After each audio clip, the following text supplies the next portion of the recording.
Can you come get me? Abused wife calls the mafia boss during her sister's wedding. His fingers found her wrist beneath the white tablecloth before the first toast was even finished. Not a touch, a clamp. The kind that leaves marks shaped like a man's grip, purple by morning, hidden by Tuesday beneath a long-sleeved blouse she'd already picked out for exactly that reason. Amara Whitlock smiled at her sister across the flower-covered table while her husband's hand tightened until she felt the small bones of her wrist press against each other in a way that made her vision blur at the edges. She did not flinch. She had learned not to flinch. She had learned a lot of things in 3 years of marriage. If this were your sister's wedding, the happiest night of her life, and your husband was hurting you beneath the table while everyone around you laughed and raised their glasses, what would you do? Who would you call? And what would it cost you to finally make that call? This is a story about the night one woman stopped pretending. And the phone call that changed everything. If you're new here, subscribe to our channel and follow this story all the way to the end because you will not see the ending coming. Hit the like button and drop a comment telling us what city or country you're watching from. We want to see how far this story travels now. Let's begin. The wedding was the most beautiful thing Amara had looked at in months that didn't make her feel sick. Her younger sister Nia had chosen white roses everywhere, ceiling, tables, the back of every chair, and the venue smelled like flowers and expensive candles, and the particular kind of happiness that only exists on nights when everything goes exactly right. The band was playing something low and warm.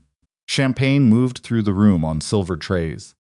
Everyone Amara had grown up with was here, laughing, hugging, taking photographs in front of a balloon arch near the entrance. Amara sat at the head table in a forest green dress with 3/4 sleeves. She had picked that dress specifically for the sleeves. Marcus sat to her left, one hand resting on the back of her chair, in a posture that anyone watching would have read as affectionate. His jaw was relaxed. His smile was the easy, practiced one he wore in public, the one that had fooled her family for 3 years and still fooled them now, even tonight, even after everything. He leaned close to her ear. "Stop making that face," he said quietly. The words came out soft, almost tender, the way he'd learned to deliver them in rooms full of people who might notice tone, but couldn't quite catch content. Amara adjusted her expression. She didn't ask which face. She'd stopped asking things like that a long time ago. Across the table, her mother was wiping her eyes with a linen napkin and telling anyone who would listen that Nia had looked exactly like her grandmother walking down that aisle. Nia herself was glowing genuinely, completely, in the way people glow when they are 28 and in love and have no idea what their older sister is hiding 7 feet away. Amara watched her sister laugh at something. Her new husband whispered in her ear, and she felt 2 things at once, a love so pure it hurt, and a shame so heavy it sat in her chest like swallowed stone. She should have been happy. She wanted to be happy. Then Marcus's hand moved under the table and found her wrist. It wasn't the first time. It wouldn't be the last. He did it at restaurants, when she spoke too long with the waiter. He did it at family dinners when her laugh got too loud. He did it at parties when she talked to men he hadn't approved beforehand, which was all of them. The grip was always the same, practiced, precise, always below whatever tablecloth or counter or surface gave him cover. The message was always the same too. I see you. I own you. Don't forget. Amara took a slow breath through her nose and reached for her champagne glass with her free hand because that was the only hand she had. She drank. She smiled. Across the table, her mother looked at her with pride. The bathroom was the only room in the venue where Amara could breathe without calculating. She stood at the sink for 4 minutes, running cold water over her wrist, watching the redness fade. It would bruise by midnight. She knew the geography of bruises the way other women knew. Their commute, she knew which ones faded fast, which ones held, which ones she could explain if someone happened to catch the wrong angle. She looked at herself in the mirror. She was 32 years old. She had a master's degree in public health that she hadn't used in 2 years because Marcus had her working created scheduling conflicts in their marriage. She had cheekbones that her mother said could cut glass and eyes that used to move constantly, curious about everything. And she could see even now in this fluorescent bathroom light how much smaller those eyes had gotten. Not physically, but in the way people's eyes get smaller when they spend years being very careful about what they let show. A woman she didn't know came in and smiled at the mirror while touching up her lipstick. "Beautiful wedding," the woman said. "Yes," Amara said. "Beautiful." She waited until the woman left. Then she opened her phone. She didn't know exactly why she went to the contact. She'd saved it 7 months ago and never used it, filed it under a fake name in her phone, KT, the same way she'd filed away the small white card he'd given her at Nia's engagement party. She'd almost deleted it 4 times. Each time, something had stopped her, some small, stubborn instinct buried under everything Marcus had piled on top of it. She stared at the number. Her thumb hovered. Behind her, the bathroom door swung open. 2 women from Nia's side, laughing about someone's dance moves. Amara locked her phone and turned back to the sink. She rinsed her hands again, even though they weren't dirty. She waited for the women to go into their stalls.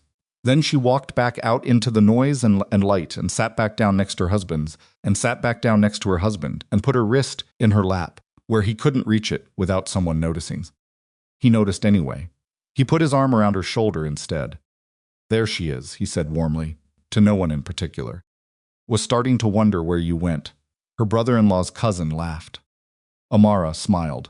The first time Marcus had hit her, she hadn't called it hitting. That was the thing she still had difficulty explaining, even to herself, not that it had happened, but how perfectly she had explained it away in the immediate aftermath. The word hit implied something deliberate, something violent with intention. What Marcus had done that first time, 8 months into their marriage, had felt more like a loss of control, a mistake born from stress.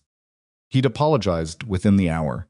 Genuinely, she thought he'd cried, which had frightened her more than the act itself because she'd never seen Marcus cry before, and it made him seem suddenly breakable in a way she didn't know how to handle.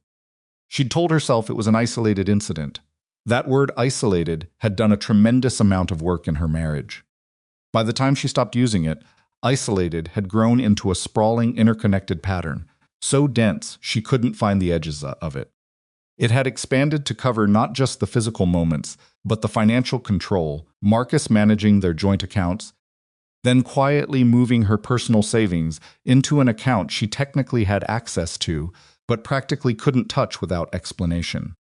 The social isolation friendly at first, just Marcus expressing that he liked having her to himself, that her college friends were a bad influence, that her coworkers invited too much unnecessary stress into their dynamic. The gaslighting, the extended, meticulous project of convincing her that her own memory was unreliable, that she had said things she hadn't said, forgotten things she clearly remembered. Imagined tension that anyone reasonable would understand was just normal marital friction. He was very good at it. That was the part that still made her feel most ashamed, not that she'd fallen for it, but how long it had taken her to see it, and even after she'd seen it clearly, how difficult the seeing was to hold on to. Marcus was brilliant and social and persuasive. He made people feel chosen. He'd made her feel chosen once. She still remembered what chosen had felt like. She missed it sometimes, which was its own particular horror. Tae-hwan had been at the engagement party because Nia's new husband, Devin, had done business with him. What kind of business Amara hadn't known then, still didn't know the specifics now, didn't need to. Devin moved in circles where certain names opened certain doors, and Kang Tae-hwan was one of those names. He'd arrived with 2 quiet men who stood near walls and watched rooms instead of joining them, and he'd stood at the edge of the garden terrace with a glass of water, not champagne, and watched the party the way a man watches weather, assessing, patient, not entertained by it but not bored either. Amara had ended up near him by accident. She'd been trying to avoid a conversation with her mother about when she and Marcus planned to have children, a question that had recently become physically uncomfortable to hear, and she'd retreated toward the terrace railing. She'd stood there for about 40 seconds before she realized she wasn't alone. "Sorry," she'd said automatically. "I can find somewhere else." "It's a terrace," he said. "There's room." He was Korean American, somewhere in his late 30s. with a face that gave very little away, and a stillness about him that wasn't coldness exactly, but something adjacent to it, a person who had learned to move through the world without announcing himself. His suit was dark and fit well, and he wore no jewelry except a plain watch. They'd stood in silence for a moment. Below them, the party carried on. "You've been smiling for 2 hours," he said. He wasn't looking at her when he said it. He was looking at the garden. Amara didn't know how to respond to that, so she didn't. "That's a long time to smile," he said, "especially when it doesn't reach." She turned to look at him fully then. He still wasn't looking at her. "I'm happy for my sister," she said, and it was true. It was completely true. It just wasn't the whole truth. He nodded slowly, as if she'd said something worth considering rather than something defensive. Before he left that night, he'd produced a card from his jacket pocket and set it on the railing between them without any drama. Just placed it there and left it. "If you ever need a ride," he said, "call." She'd stared at the card for a moment after he walked away. She told herself she wasn't going to keep it. She kept it. The toast was the hardest part. Naya's maid of honor, a woman named Priya who'd known Nia since college, stood up with tears already sliding down her face before she'd said a single word, and began to talk about the Nia she'd met in a freshman dormitory, the one who'd stayed up with her 3 nights in a row during midterms, who'd driven 4 hours round trip to bring her home-cooked food when she'd had the flu, who had never once in their decade of friendship shown Priya anything other than her whole unguarded heart. "She doesn't do half measures," Priya said. "Never has. She loves people completely." Across the table, Amara watched her sister press both hands to her face and cry in the happy, collapsed way that people cry when they feel deeply seen, and she thought about the last conversation she'd really had with Nia. Not a surface conversation, not a 20-minute call she'd kept light and uneventful, because Marcus was in the next room and she never knew how much he could hear, but a real one.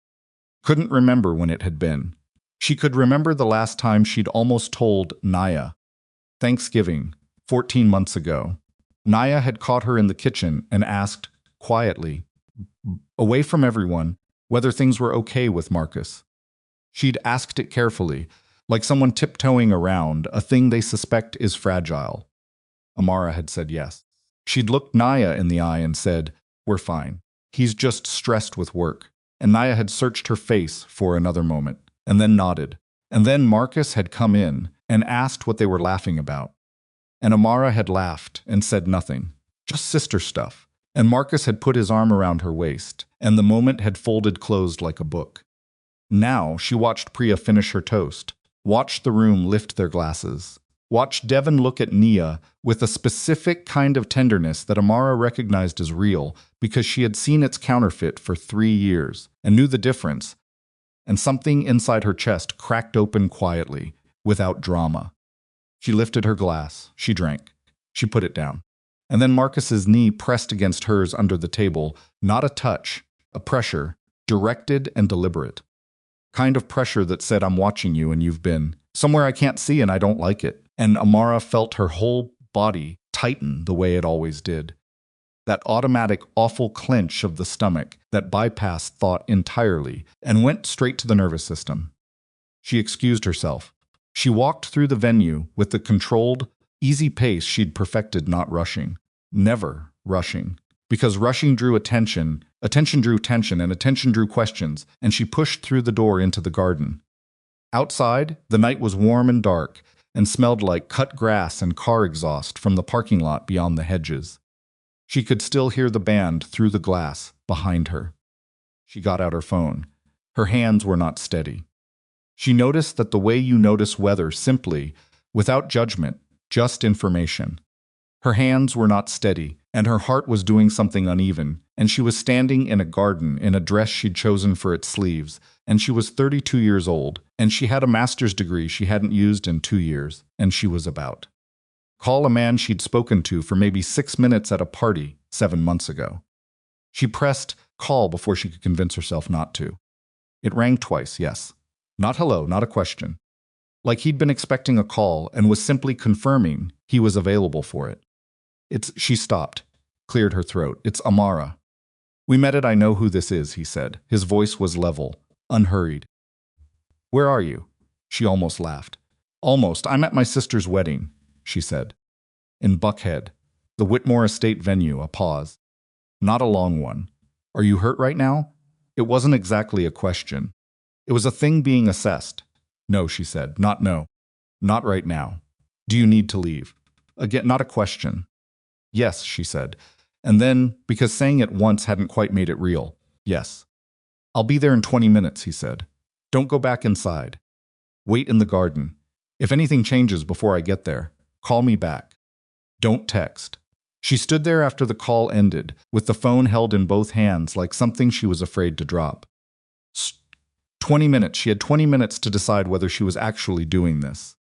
Whether she was going to get into a car with a man who ran organized crime in Atlanta because her husband had pressed his knee against hers at her sister's wedding, and she'd felt her body go into the same old, terrible lockdown, and something in her had just stopped.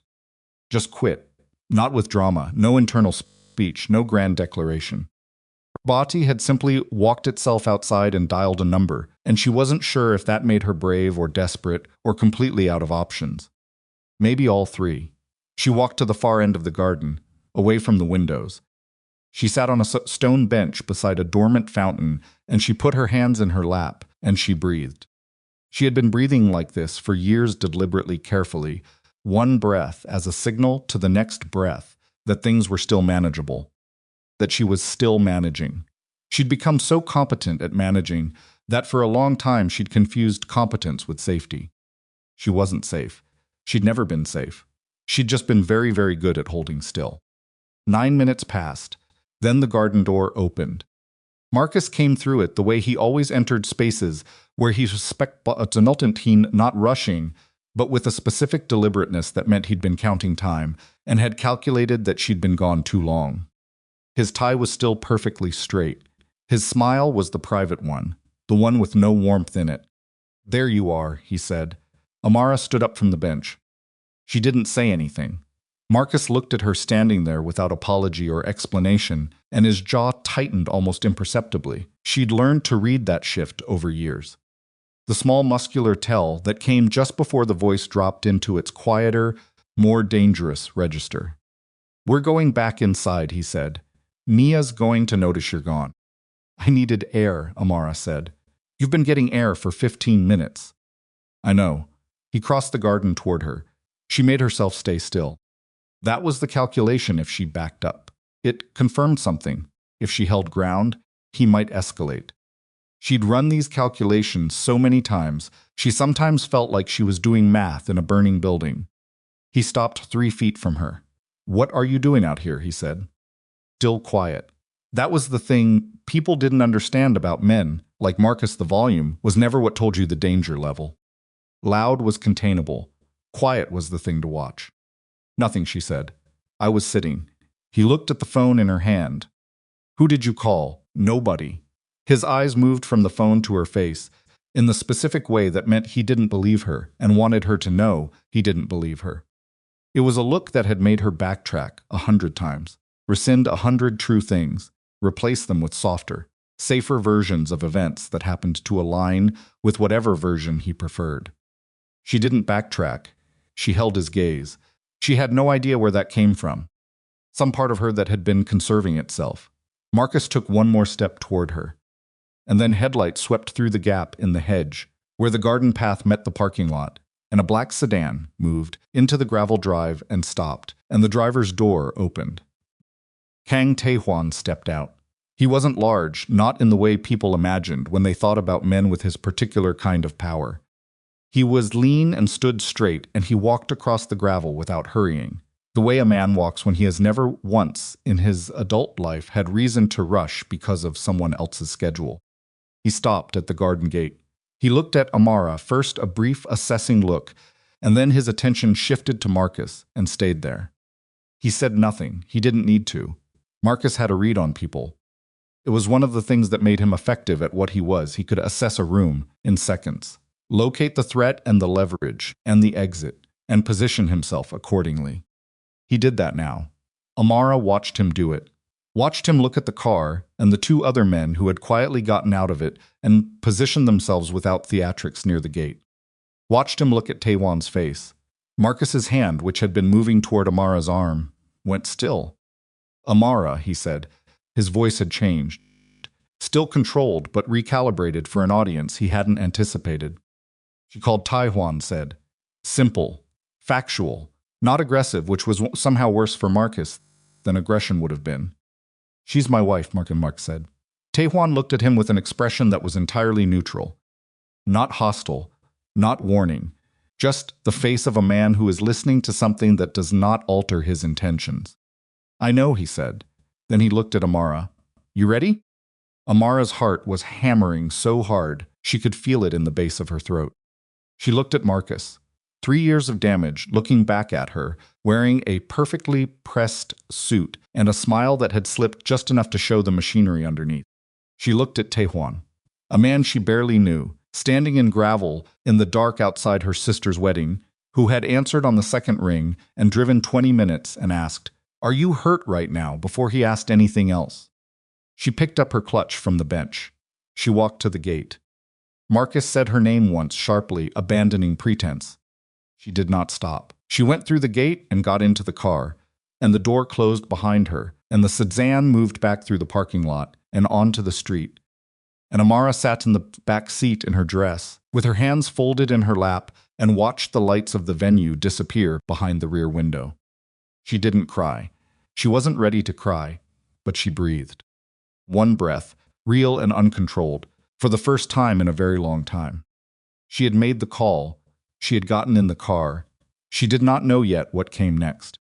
But for the first time in 3 years, what came next was entirely, terrifyingly, up to her. The sedan moved through Atlanta at 11:40 at night, and nobody in it said anything for the first 4 minutes. Amara sat in the back seat with her clutch on her knees and her hands on top of it and watched the city go past the window-lit storefronts, late traffic, a gas station with a man standing outside it, talking on a phone with one hand pressed flat against the glass wall like he needed something solid to lean against. She understood that. She understood that completely. Tae-hwan sat in the front passenger seat. He hadn't gotten back behind the wheel. There was a driver, a man in his 40s who hadn't been introduced and didn't look at her in the rearview mirror, which she appreciated. The 2 men who'd stood at the garden gate were in a second car, somewhere behind them. She'd heard them pull out. She was aware that she had just gotten into a vehicle with a man who ran organized crime in Atlanta. She was also aware that she felt safer in this car than she had in her own home in 3 years. That particular fact sat in her chest, with a weight she wasn't ready to name yet. Tae-hwan turned slightly in his seat, not fully around, just enough that she could see part of his profile. You eat anything tonight? He asked. She blinked. At the reception, some. There's water in the door pocket.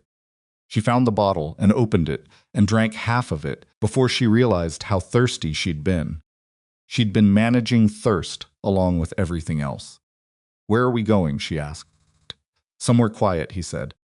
Property I keep near Buckhead. You'll have your own space. Nobody goes in or out without my people knowing. I don't want to be. She stopped. Tried again. I don't need to be locked somewhere. He turned a little more. Looked at her directly for the first time since the garden. It's not a lockup, he said. It's a guest house. There's a kitchen. The door locks from the inside. You want to leave in the morning. Someone drives you wherever you want to go. She studied his face. That was the habit. She'd spent years learning to read the gap between what men said and what their faces did while they were saying it. Marcus's face had been a masterclass in that gap. Tae-hwan's face was different. Not warm, not open, but consistent in a way that felt almost foreign. What she saw on the surface appeared to be what was actually there. She didn't fully trust that yet, but she nodded. The car turned off the main road. The guest house was at the back of a walled property, down a private lane lined with old oak trees. A sheep breeding. It was small by the standards of the surrounding neighborhood, a single-story building with a covered porch, interior lights already on when they arrived, which meant someone had been called ahead. Inside, clean, simply furnished, a couch, a kitchen with the overhead light left on, a bedroom visible through a half-open door with a made bed and a lamp that cast a warm circle on the ceiling. On the kitchen counter, a kettle, 2 mugs, a small selection of tea and coffee. Amara stood in the center of the main room and looked at it. A woman appeared from a side door, late 50s, with the efficient manner of someone who had organized complicated logistics for a very long time and had stopped finding it remarkable. "Ms. Whitlock," the woman said. "I'm Helen. There are extra blankets in the closet, toiletries in the bathroom, and there's food in the refrigerator if you're hungry. Mr. Kang is next door if you need anything." She left without waiting for a response. Tae-hwan had stopped in the doorway. He hadn't come inside. "You should sleep," he said. Amara turned to face him. In the indoor light, she could see him more clearly than she had in the garden, the particular quality of his attention, which was complete and unperformed. He was watching her, the way someone watches a situation they are trying to accurately assess, not the way someone watches something they want. She was braced for want. She had no particular defense for something else. "You drove 20 minutes, she said, "at midnight. To a venue you'd never been to, for someone you barely know." He didn't answer immediately. "You kept the card," he said finally. "For 7 months. 7 months is a long time to keep a card you weren't planning to use." She looked at him. He looked back. Neither of them was going to dress that up into something simpler than it was. "Good night, Ms. Whitlock," he said, and he pulled the door shut. She stood in the room alone. Then she went to the door and turned the lock herself, the bolt sliding home with a clean, heavy click, and she stood with her hand flat on the door and breathed. And then she went and sat on the edge of the bed and took off her heels and held one of them in both hands for a moment without knowing why. And then she put it on the floor and lay back on the bed in her dress and stared at the ceiling. She did not sleep for 2 hours. When sleep came, it came quietly. No footsteps, no sounds she needed to identify. She slept until 8 in the morning, which she had not done in 3 years. Marcus called 7 times before 9 a.m. She watched the phone ring from across the kitchen table, where she was sitting with a cup of coffee that Helen had made without being asked. Each call registered and ended and registered again. On the 7th, she picked it up. She didn't say hello. She listened. "Where are you?" His voice was completely controlled. That was the calibration she'd feared, not the shouting version, which was almost easier to navigate because it was legible. This version. The controlled morning voice that meant he'd had time to think and had decided on strategy. "I'm somewhere safe," she said. "Safe." He repeated it. The way he repeated words he wanted her to understand were absurd. "You left your sister's wedding. You left with a pause." A very deliberate pause. "Amara, whoever that man is, you don't know what you've gotten yourself involved with." "I know exactly what I've gotten away from," she said. Another pause. "Longer, come home," he said. "We'll talk. Whatever you're upset about, we can know." The word came out level. She hadn't planned it, but it came out even, and she didn't pull it back. "Amara." Something had shifted under the surface of his tone. "Don't do this. You're upset. You made an impulsive decision, and now you're sitting somewhere trying to convince yourself it was the right one. Just come home. I'm not angry. I'm worried about you." She thought about the wrist, the bench, the garden. His hand moving toward her arm when he heard his name hadn't worked. "I'm not coming home," she said. "Don't call me again today." She ended the call. Her hands were shaking, but she'd said it.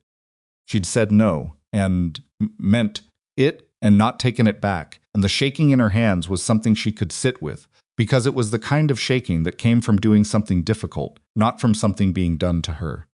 She put the phone face down on the table and drank her coffee. Danielle Mercer arrived at the guest house at 10:30.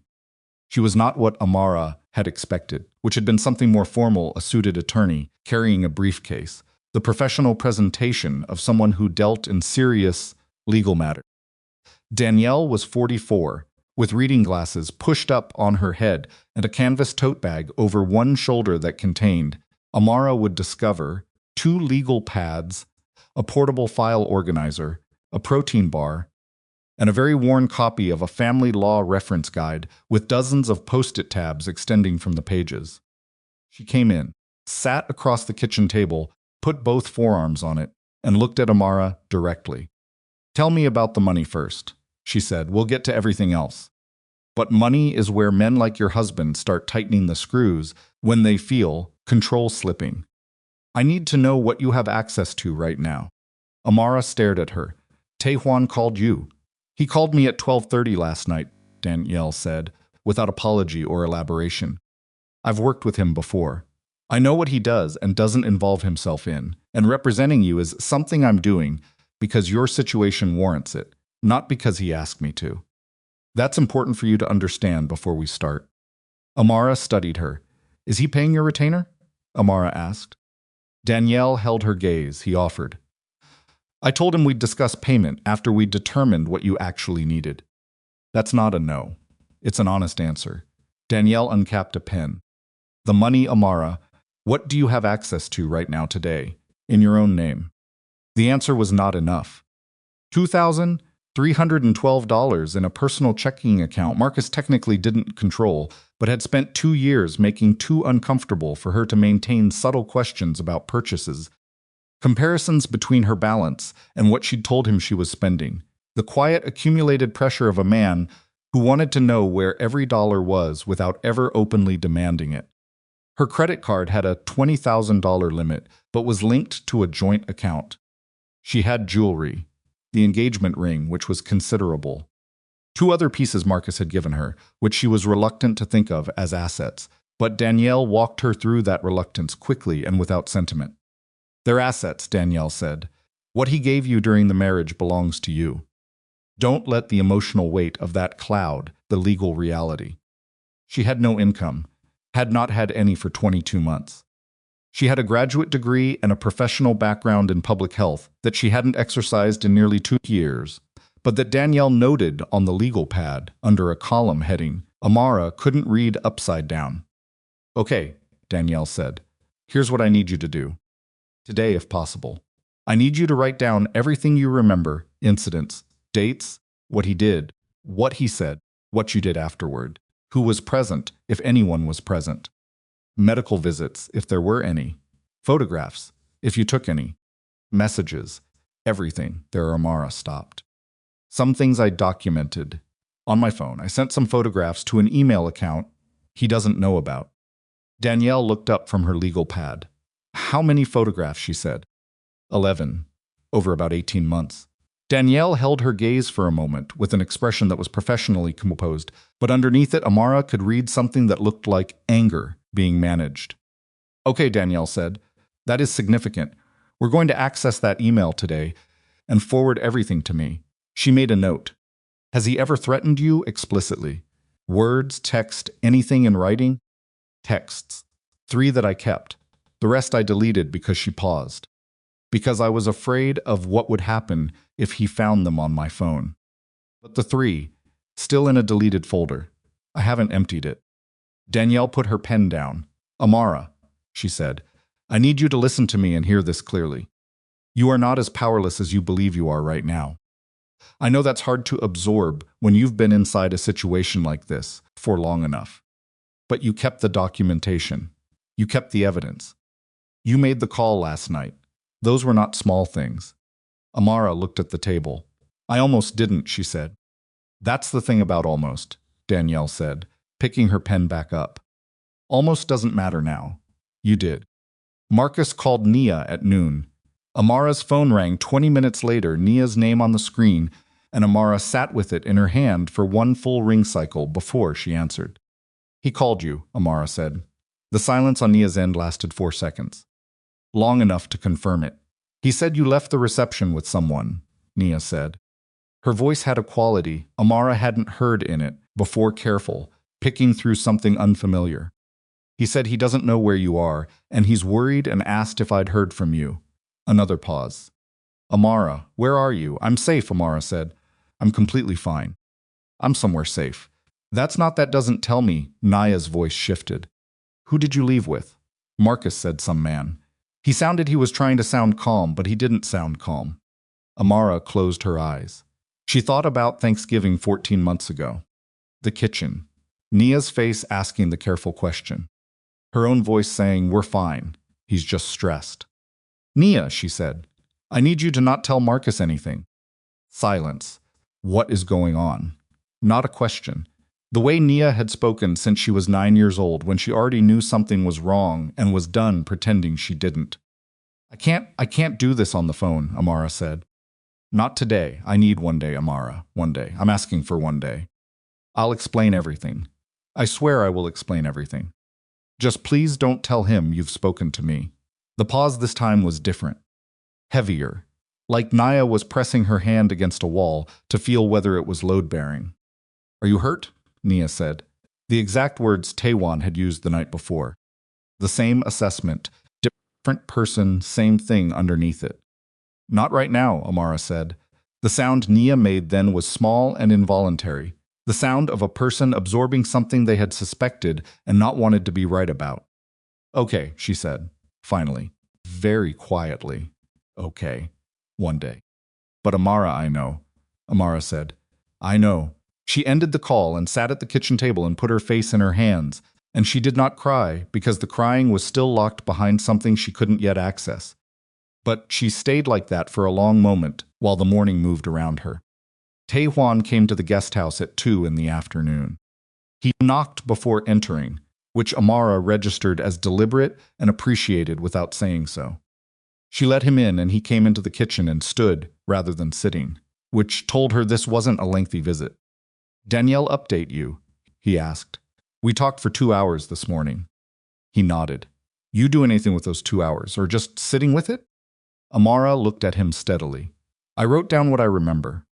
Dates, incidents. It took longer than I expected. She paused. I kept stopping. Because it was hard, he said. Statement.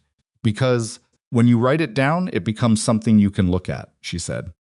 And looking at it means deciding what you're going to do about it.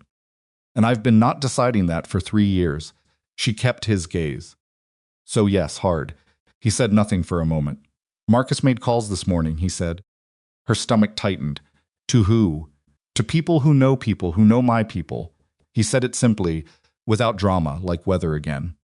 He's trying to figure out who I am, which means he already has an idea and is confirming it. Is that she stopped? Does that create a problem for you? Something moved briefly in his expression, almost amusement. Not quite. No, he said. Then why are you telling me? Because you deserve to know that the situation is changing. He's not going to just wait. Men like him, they reframe. Right now he's making himself the victim. Confused husband, worried about his wife, reaching out for help. He paused. The next move after control. When control stops working, they reach for sympathy. Amara felt the accuracy of that land in her body before her mind fully processed it. He called Nia, she said. I know. She looked at him sharply. You know, I have people monitoring the situation. I told you nobody comes near this property without my people knowing. He held her look evenly. That includes knowing what's happening around you. Not to surveil you, to manage what's coming. And what's coming, she said. He didn't answer immediately. He looked at the window for a moment, and in the angle of afternoon light coming through the glass, she could see the shape of the calculation behind his eyes, a man who managed threats for a living, assessing one in real time. His family, he said finally. They have money, attorneys, the kind of people who make things difficult in ways that look perfectly legal. He turned back to her. Danielle knows how to handle that, but it's going to move fast. If he's already making calls, he's preparing something. They don't wait. Amara stood up from the table. She walked to the window and stood there, not looking at the view but at nothing, reorganizing something internal. I have a folder, she said, an email folder, photographs. 3 text messages I kept, 18 months of documentation. She turned back to face him. I kept all of it, she said. I told myself I was keeping it in case something happened to me. In case I needed proof of something. But I think I was keeping it because some part of me knew this day was coming and wanted to be ready when it did. Tae-hwan was watching her with that particular complete attention. Danielle's going to want to move on the financial accounts, he said. Before Marcus does. How fast? Today, if you can. Amara took a breath. Call her, Amara said. By 6 in the evening, 3 things had happened. Danielle had begun the process of separating Amara's legally protected assets. The joint account had been flagged. The personal account had been moved to a new institution under Amara's name alone. The jewelry had been photographed and itemized. Nia had shown up at the guest house. And Marcus had hired Douglas Pratt.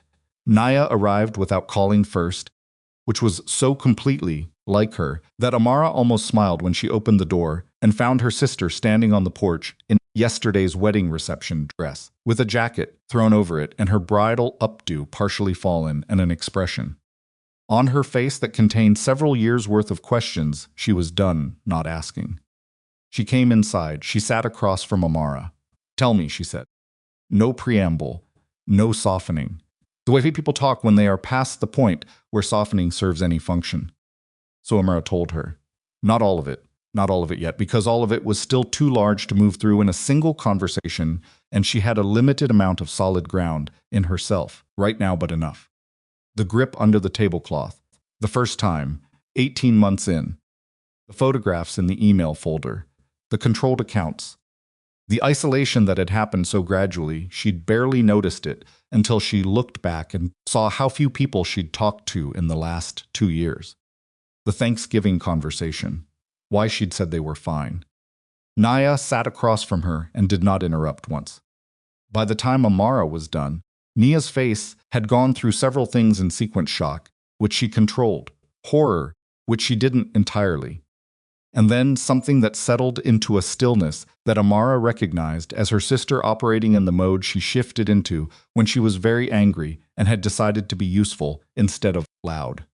"Why didn't you tell me?" Nia said. Not accusatory, just asking for the architecture.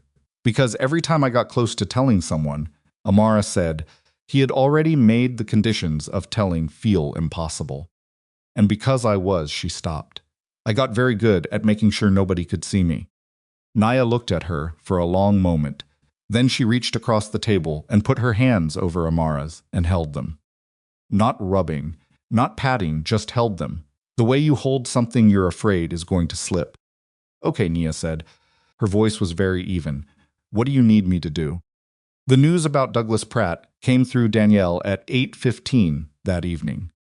Amara was on the guest house couch with Nia beside her and a cup of tea gone cold on the coffee table when her phone rang and Danielle's voice came through without greeting. "He's hired Douglas Pratt," Danielle said. Amara did not know who that was. "He's a family law attorney in Atlanta," Danielle said. "He's also the reason 3 different domestic abuse cases I know of in the last 5 years ended with the victims walking away with less than they should have. He's aggressive, he's expensive, and his specific skill is reframing narratives. He makes women like you look unstable and opportunistic in front of judges who are predisposed to believe him." A pause. Marcus moved fast. "What does that mean for us?" Amara asked. "It means we move faster. It also means that whatever version of this story Marcus has prepared, it will be constructed to make anything you say look like retaliation or manipulation.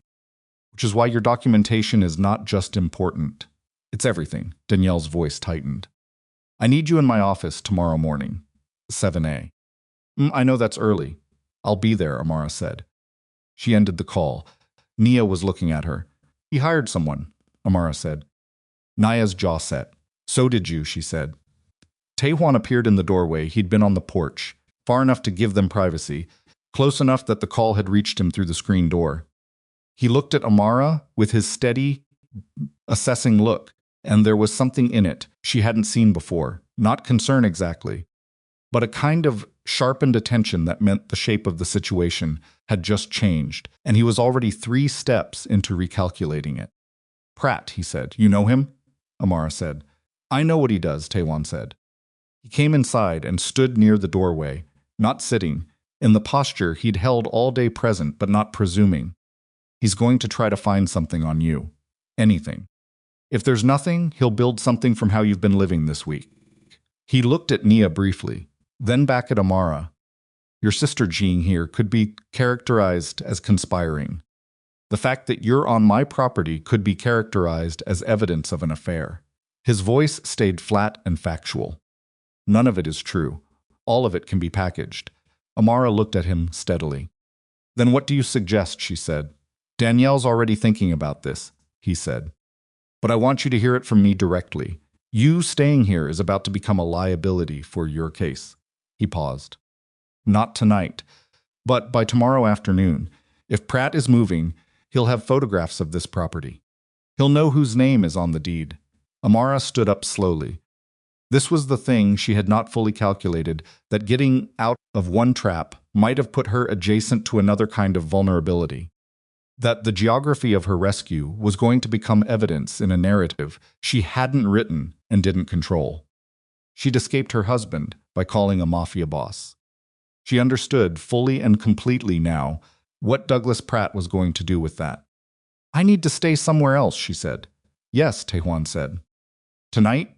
Morning, he said. I have somewhere that's clean. No connection to me. Danielle has the address. He looked at her in the direct, uncomplicated way that she was starting to understand was simply how he looked at things he was serious about. You're going to be okay. But the next part is going to be harder than last night was. Amara looked at the cold tea on the table. She thought about the list she'd written that morning. 11 photographs in an email folder. 3 text messages in a deleted folder. 3 years of incidents rendered in her own handwriting on a legal pad, taking up 4.5 pages, stopping and starting where the memory required it. She thought about Marcus on the phone that morning. Come home. I'm not angry. I'm worried about you. She thought about Douglas Pratt, whom she'd never met, already building a version of her for a judge to look at. She thought about the card she'd kept for 7 months in the back of a drawer. She looked up at Tae-hwan. Last night you said I didn't have to explain anything, she said.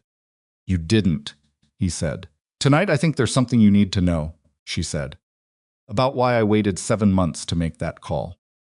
He waited, and Amara began to speak not the careful, edited version of herself she'd maintained for 3 years, but the actual one, the one that had been sitting in the back of that drawer with the card, waiting for a room where she wasn't calculating the cost of every word she said. Outside, Atlanta moved through its nighttime rhythms, indifferent to all of it. Inside the guest house, the woman who had spent 3 years making herself invisible was slowly, unevenly, imperfectly beginning to take up space again. And across town, Marcus Whitlock sat in a conference room with Douglas Pratt and described his wife in a voice full of carefully managed grief, and Pratt listened and took notes and said the words that men like Marcus paid men like Pratt to say. Don't worry, we'll handle this. And the trap that had been set around Amara Whitlock for 3 years simply changed its shape, put on a different suit, and began preparing for court. She talked for 40 minutes, not in order. The way people talk when they've something compressed for a long time, it doesn't come out chronological. It comes out in whatever sequence the pressure finds an exit. A detail from the 2nd year of marriage, then something from the 1st month. Then a specific Tuesday afternoon 14 months ago when she'd sat in a parking garage for 2 hours because she hadn't been able to make herself go home and hadn't been able to call anyone. Tae-hwan sat on the chair across from the couch and listened without interrupting. Naya sat beside Amara and said nothing, which was the right thing, though Amara could see from the set of her sister's shoulders what it was costing her to stay quiet. When Amara finished, the room held what she'd put into it for a moment. Then Tae-hwan said, "The parking garage. What made you go home that day?" Amara looked at him. "His mother called me," she said. She wanted to know what I was making for dinner, whether Marcus had mentioned his preference. A pause. She didn't know she was the thing that moved me. She still doesn't know what she interrupted. Tae-hwan nodded slowly, filed it. Whatever he was filing it under, he didn't say. "Some sleep," he said. He stood. "Tomorrow's going to need you sharper than tonight." He left. Nia waited until the door was completely shut. "He's strange," she said. "Yes," Amara agreed. "Do you trust him?" Amara thought about that, honestly rather than quickly. "I trust that his interests and mine are aligned for the moment," she said. "I trust that he doesn't want anything from me that I haven't offered. That's further than I've gotten with most people in 3 years." Naya was quiet for a moment. "That's a very careful answer," she said. "I've had to become a very careful person," Amara said. She was at Danielle's office at 7A. The building was downtown, 9 floors up, with a view of the city still pale and gray in the early morning. Danielle was already at her desk with a second coffee going, and the file she'd started the day before opened and organized in a way that suggested she'd been there for at least an hour already. She looked up when Amara came in. "Sit down," she said. "We have a problem." Amara sat. "Pratt moved faster than I expected," Danielle said. She slid a document across the desk. "He filed for an emergency protective order this morning." On Marcus's behalf, Amara looked at the document. The words arranged themselves in front of her eyes, but took a moment to connect into meaning. "He filed for a protective order," she said, "against me, claiming that you left the marital home under suspicious circumstances with an unknown individual, that you may be under the influence of a third party with criminal connections, and that Marcus has reason to fear for his financial security and emotional well-being." Danielle's voice was flat and controlled in the way Amara was learning, meant she was genuinely angry. "He's framing you as the threat." Amara stared at the document. "He hurt me for 3 years," she said. "I know. He filed a protective order against me." "It's Pratt's standard opening," Danielle said. "It accomplishes 3 things simultaneously. It makes Marcus the victim on paper before you can make him the perpetrator. Creates a legal complication that slows your ability to access joint assets." And she paused, precisely. "It forces your documented connection to Tae-hwan into the record, because that's the unknown individual named in the filing." Amara put the document on the desk. She pressed both palms flat on the surface for a moment, feeling the cool of it. "What do we do?" she said. "We respond," Danielle said. "We file your documentation today. Every photograph, every message, every incident on that list you gave me. We move to have his order dismissed and simultaneously file for your own. But here is the thing I need to tell you clearly." She leaned forward. "The Tae-hwan connection is now part of the official record. Pratt is going to use it. Whatever the nature of that connection is, I need to know everything about it before Marcus's attorneys know everything about it." Amara looked at her. "He gave me a card at a party," she said. "I called him. He picked me up. He put me in a guest house, connected me with you, and has not asked me for anything." Danielle held her gaze. "That is what I will represent. But I need to know if there is anything else, anything I will discover from their side rather than yours that changes that picture." "There isn't," Amara said.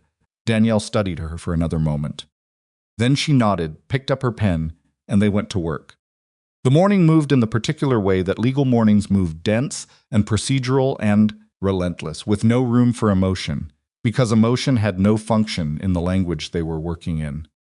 Amara sat across from Danielle for 3 hours and answered every question put to her with as much precision as she could manage, excavating details she had buried not from shame but from self-preservation.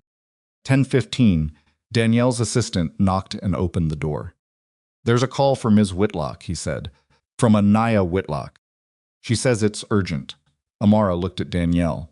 Danielle nodded. She took the call in the hallway. "Nia, what happened?"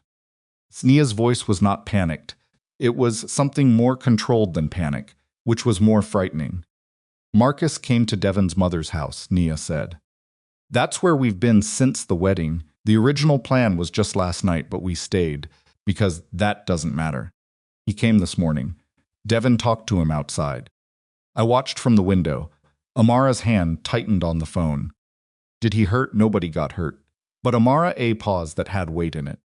He told Devon that you're in a mental health crisis, that you have a history of instability he's been managing privately for years, that the man you left with is dangerous, and that he's trying to get you help." The hallway was very quiet. "He told Devon that," Amara said. "Devon doesn't believe him," Nia said immediately. "Devon knows me, and he knows that if I believe you, there's a reason to believe you." "But Marcus he was very convincing, Amara. I'm standing here watching him through the window, and I know what he's doing, and I can still see how someone who didn't know would believe him." Amara leaned against the wall. 3 years of being told her memory was unreliable. Her reactions were disproportionate. Her perception of events was colored by anxiety she needed to manage. 3 years of the groundwork being laid. And Marcus had just handed that entire structure to Devon's mother's front porch and delivered it as concern. "He's building it," Amara said. "He started building it before he ever thought I'd leave." He's been building it the whole marriage. I know, Nia said. I know that. But I need you to know he's moving it into our family. He called Mama last night. Everything in Amara's chest went very still. What did she say? Amara said. The pause was long enough to be its own answer. She's worried about you, Nia said carefully. She wants to hear from you. She doesn't know what to think yet. But, Amara, he got to her first. She sat in the bathroom of Danielle's office building for 6 minutes. Not crying. She hadn't reached crying yet. She sat on the closed lid of the toilet in a law office bathroom on the 9th floor and stared at the back of the stall door and let herself fully feel the shape of what Marcus had done. He had anticipated her. He had always been better at chess than she'd given him credit for, which was part of how he'd managed her so effectively she'd spent 3 years underestimating the scope of what he was doing. Because each individual piece, seen in isolation, could always be explained some other way. The controlled finances were practical. The social friction was stress. The grip under the table was a moment, an aberration, a thing that would not repeat. He'd been playing the whole board while she'd been managing individual squares. And now he had Douglas Pratt, a legal filing that put her connection to a crime figure in the official record, her mother's uncertainty, Devon's mother's front lawn, and 3 years of groundwork portraying his wife as fragile, unstable, and in need of care, which was the most precise kind of cruelty she understood now. Sitting on a bathroom floor, it weaponized the very language of concern. It made help look like harm, and harm look like help, and it did it so smoothly that even people who loved her would stand at windows watching and feel the pull of doubt. She stood up. She washed her hands. She looked at herself in the mirror. She went back to the conference room and sat down and said, "Tell me what he'd need to prove the mental health narrative in court." Danielle looked at her carefully. "He'd need documentation," she said. "Medical records, prior treatment, testimony from people in her life, supporting the pattern he's alleging." "Can he manufacture that?" A pause. "He can find people willing to characterize your behavior over the course of your marriage in a way that supports his narrative. Former colleagues. Family members who've seen you at difficult moments. Anyone who's witnessed you being upset, being anxious, making a decision they didn't understand." She paused. "Has he ever taken you to see anyone? A therapist, a doctor, anyone you saw regularly?" Amara felt the cold work its way up from her stomach. "He took me to a therapist," she said, 8 months into the marriage. "He said he was worried about my anxiety. I went 6 times. Stopped going because the therapist kept asking questions about my home environment that made me uncomfortable." Danielle's pen had stopped moving. "Who was the therapist?" she said. "Someone Marcus found. Recommended by someone in his professional circle. The cold was spreading. I never looked them up independently. I went because Marcus was concerned about me." Danielle wrote a name on a clean page and slid it across. "Is this the name?" she said. Amara stared at it. "How do you know that name?" she said. "Because she appears in 3 other cases I'm aware of," Danielle said. Her voice had gone to a particular flat register. "She has testified in 2 of them. Always for the husband. Always supporting a narrative of the wife's instability." The room was very quiet. "She has records from our 6 sessions," Amara said. "Yes," Danielle said. "She does." The geometry of it assembled itself in front of Amara, the way a structure becomes visible all at once. When you find the right angle, not each piece separately, but the whole thing, the complete architecture of what Marcus had been building. Not out of reactive anger, but out of premeditation. He had taken her to a specific therapist who kept records. He had spent 3 years cultivating witnesses to her anxiety, her fragility, her moments of distress, all of which had been caused by him and would now be offered as evidence of her condition. He had constructed a narrative so thoroughly that it existed independently of him. It would persist and function, even if every specific allegation she made was perfectly true. He had built a trap, and she had walked through it every day for 3 years, and never seen the whole shape of it. He knew, Amara said. He knew from the beginning. Danielle didn't answer immediately. "I can't tell you what he knew, and when," she said. "But I can tell you that this level of preparation does not happen spontaneously." She leaned forward. Amara, I need you to hear me clearly right now. This is bad. I won't pretend it isn't bad, but bad and unsurvivable are not the same thing. Your documentation still exists. Your photographs still exist. And the pattern he's established with that therapist, once it's exposed in a courtroom, becomes evidence of premeditation rather than evidence of your instability. She held her gaze. Cuts both ways. But I need time and I need you to stay completely quiet until I tell you otherwise. Quiet, Amara said. No calls to your mother. No contact with Marcus. No contact with anyone outside of me, Nia, and Tae-hwan until I know the full scope of what Pratt has prepared. She paused. I know that's hard, but right now everything you say is evidence. Everything you do is evidence. The version of you that reaches that courtroom has to be constructed carefully. Amara looked at the document on the table. The emergency protective order. Marcus Whitlock's name at the top, filed on behalf of the wounded husband. She thought about her mother, somewhere across Atlanta right now, receiving a phone call full of carefully placed concern. Hearing her son-in-law's voice break in exactly the right places. Can I call my mother? Amara said. Tomorrow, Danielle said. After I've talked to her first. Amara nodded. She picked up her pen. She kept working. At 2 in the afternoon, Tae-hwan's driver took her to the clean apartment. Tae-hwan had mentioned a place in Midtown, 3rd floor, no name on the lease that connected to him. It had been arranged through a property management company that Danielle used for exactly this purpose. The apartment was sparse and functional, and nobody had tried to make it feel like a home, which paradoxically made it easier to be in than the guest house, which had been too comfortable in ways that made her feel the wrongness of the situation. She sat by the window for an hour. At 4, her phone buzzed. A number she didn't recognize. She answered it. Miss Whitlock. A man's voice. Smooth, practiced, the specific kind of professional warmth that exists only in people who've learned to deploy it strategically. My name is Douglas Pratt. I represent your husband. She stood up from her chair. You shouldn't be calling me, she said. I have legal representation. Of course, he said, without adjusting his tone at all. I'm simply extending a professional courtesy. Marcus is genuinely concerned about you. He's prepared to drop the protective order filing and discuss a mutual resolution, if you're willing to consider. Call Danielle Mercer, Amara said. Her number is a matter of record. Ms. Whitlock, don't call this number again. She ended the call. She stood in the middle of the apartment with the phone in her hand and her pulse loud in her ears, and she called Danielle. Pratt just called me directly, she said when Danielle answered. The silence on the other end lasted approximately 1 second. Called you directly, Danielle said. Yes. On this number. Amara looked at the phone. The realization moved through her slowly, then all at once. This number isn't public, she said. I only gave it to you. And Tae-hwan. She could hear Danielle processing that. Stay in the apartment, Danielle said. Don't open the door for anyone. I'm making a call. Tae-hwan arrived at 5:30.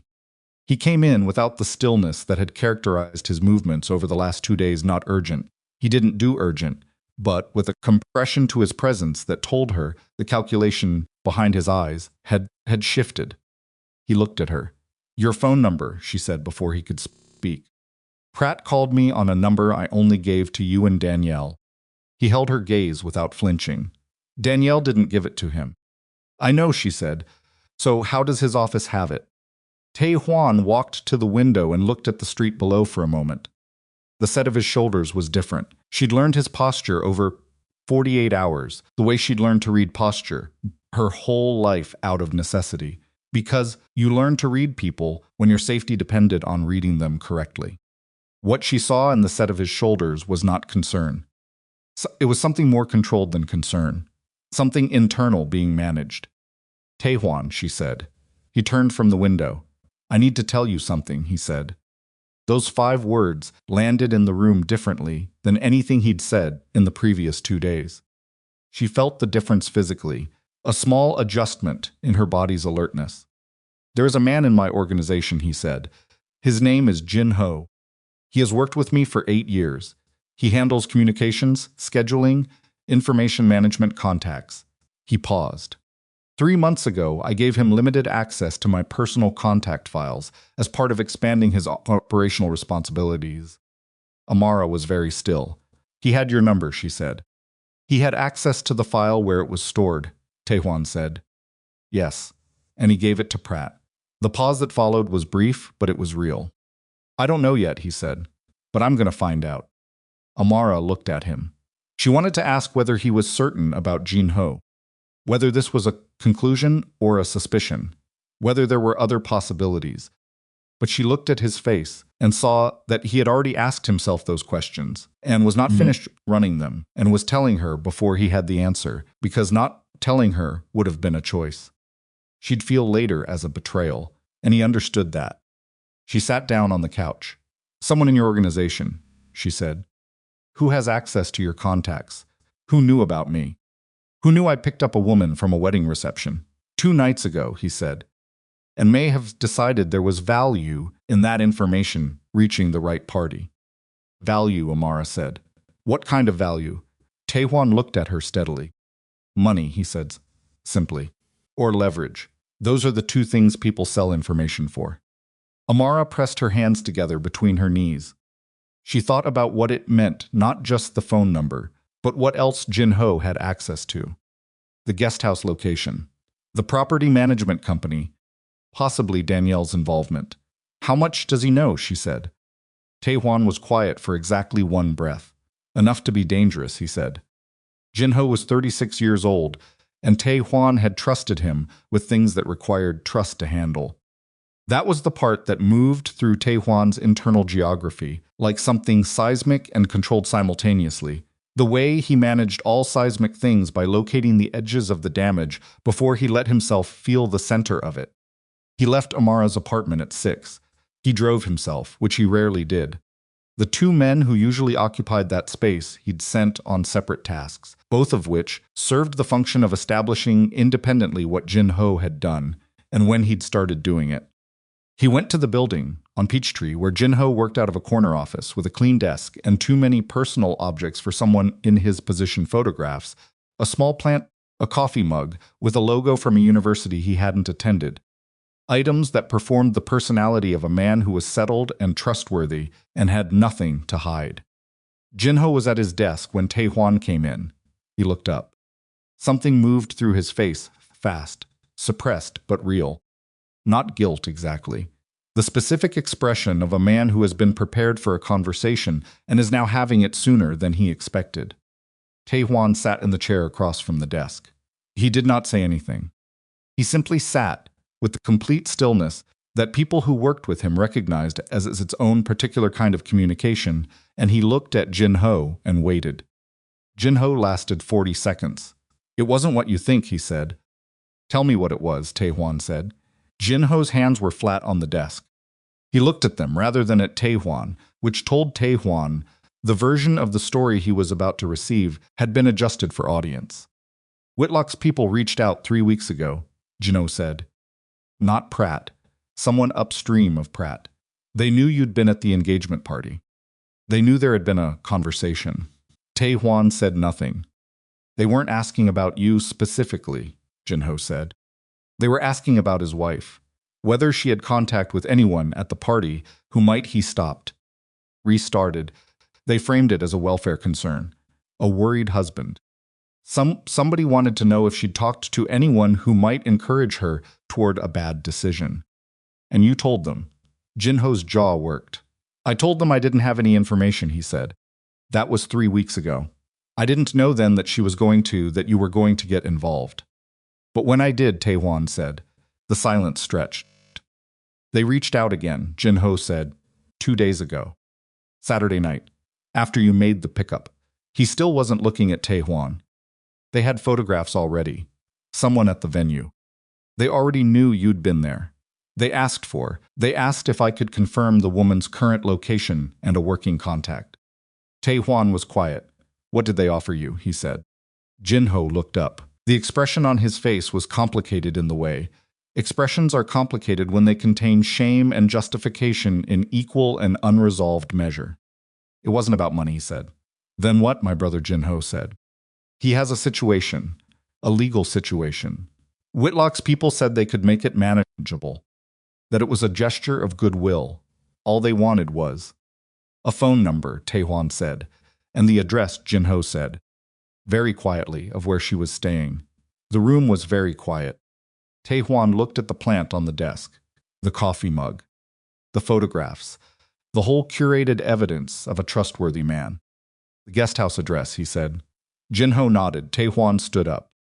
He was not going to do anything in this room. He had known he wasn't going to do anything in this room before he came into it. Not because of restraint, but because what Jin-ho had done required a more considered response than this moment. And Tae-hwan understood the difference between reaction and consequence.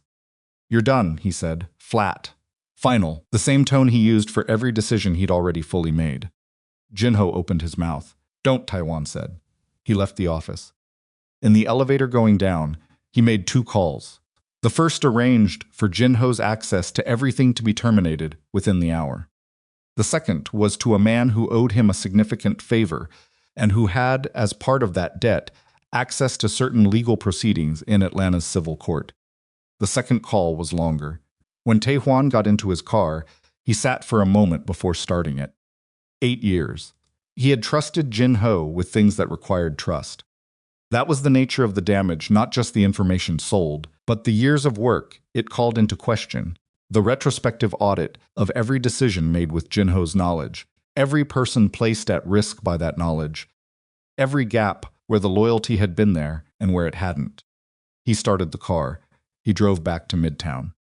He told Amara everything. She listened the way she'd been listening to difficult information for 3 years without interrupting, with her body very still, absorbing before responding. But there was something different in her stillness now than there had been at the beginning of all this. It was not the stillness of someone managing fear. It was the stillness of someone calculating. When he finished, she looked at him for a long moment. The guest house address, she said. He gave them the guest house address. Yes, which means Marcus knew where I was. Yes. From the first night. Possibly, Tae-hwan said. Or from Saturday evening when Jin-ho confirmed it. Amara stood from the couch and walked to the window and stood there with her back to him. He could see the shape of her breathing from across the room. He let me sit there, she said, in that guest house. He knew where I was and he let me sit there. Tae-hwan waited. Because it was more useful, she said. As long as I was there, on your property, connected to you, he was building the picture he needed. She turned around. Her face was clear of everything except the thing she was thinking through.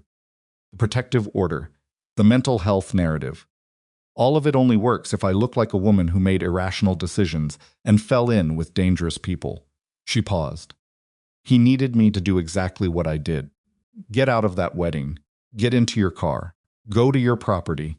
Connect myself to you as publicly as possible. He didn't just anticipate it. He may have designed the conditions that made it likely. The silence in the apartment was complete. Tae-hwan looked at her. He had handled complex situations for a long time. He recognized the specific quality of a mind that could see a whole structure and not collapse under the weight of it. That's true, he said carefully. Then the question is whether he anticipated this apartment. Whether Jin-ho's information included the move. Amara's expression didn't change. Did it, she said. Tae-hwan held her gaze. I don't know yet, he said. But we have to operate as though it did. She nodded. Once clean, then I can't stay here either, she said.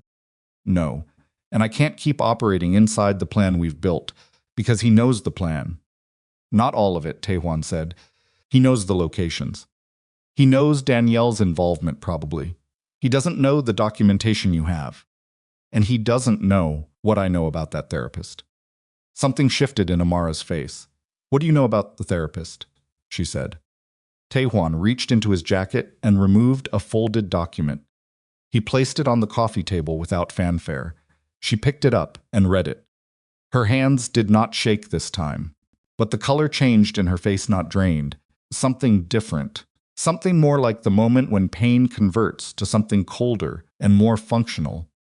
The metabolic shift that happens when a person decides they are done being managed and begins to manage instead.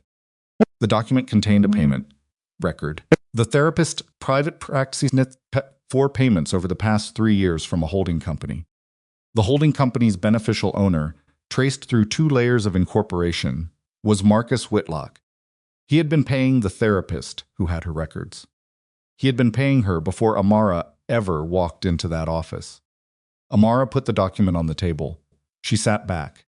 She looked at the ceiling.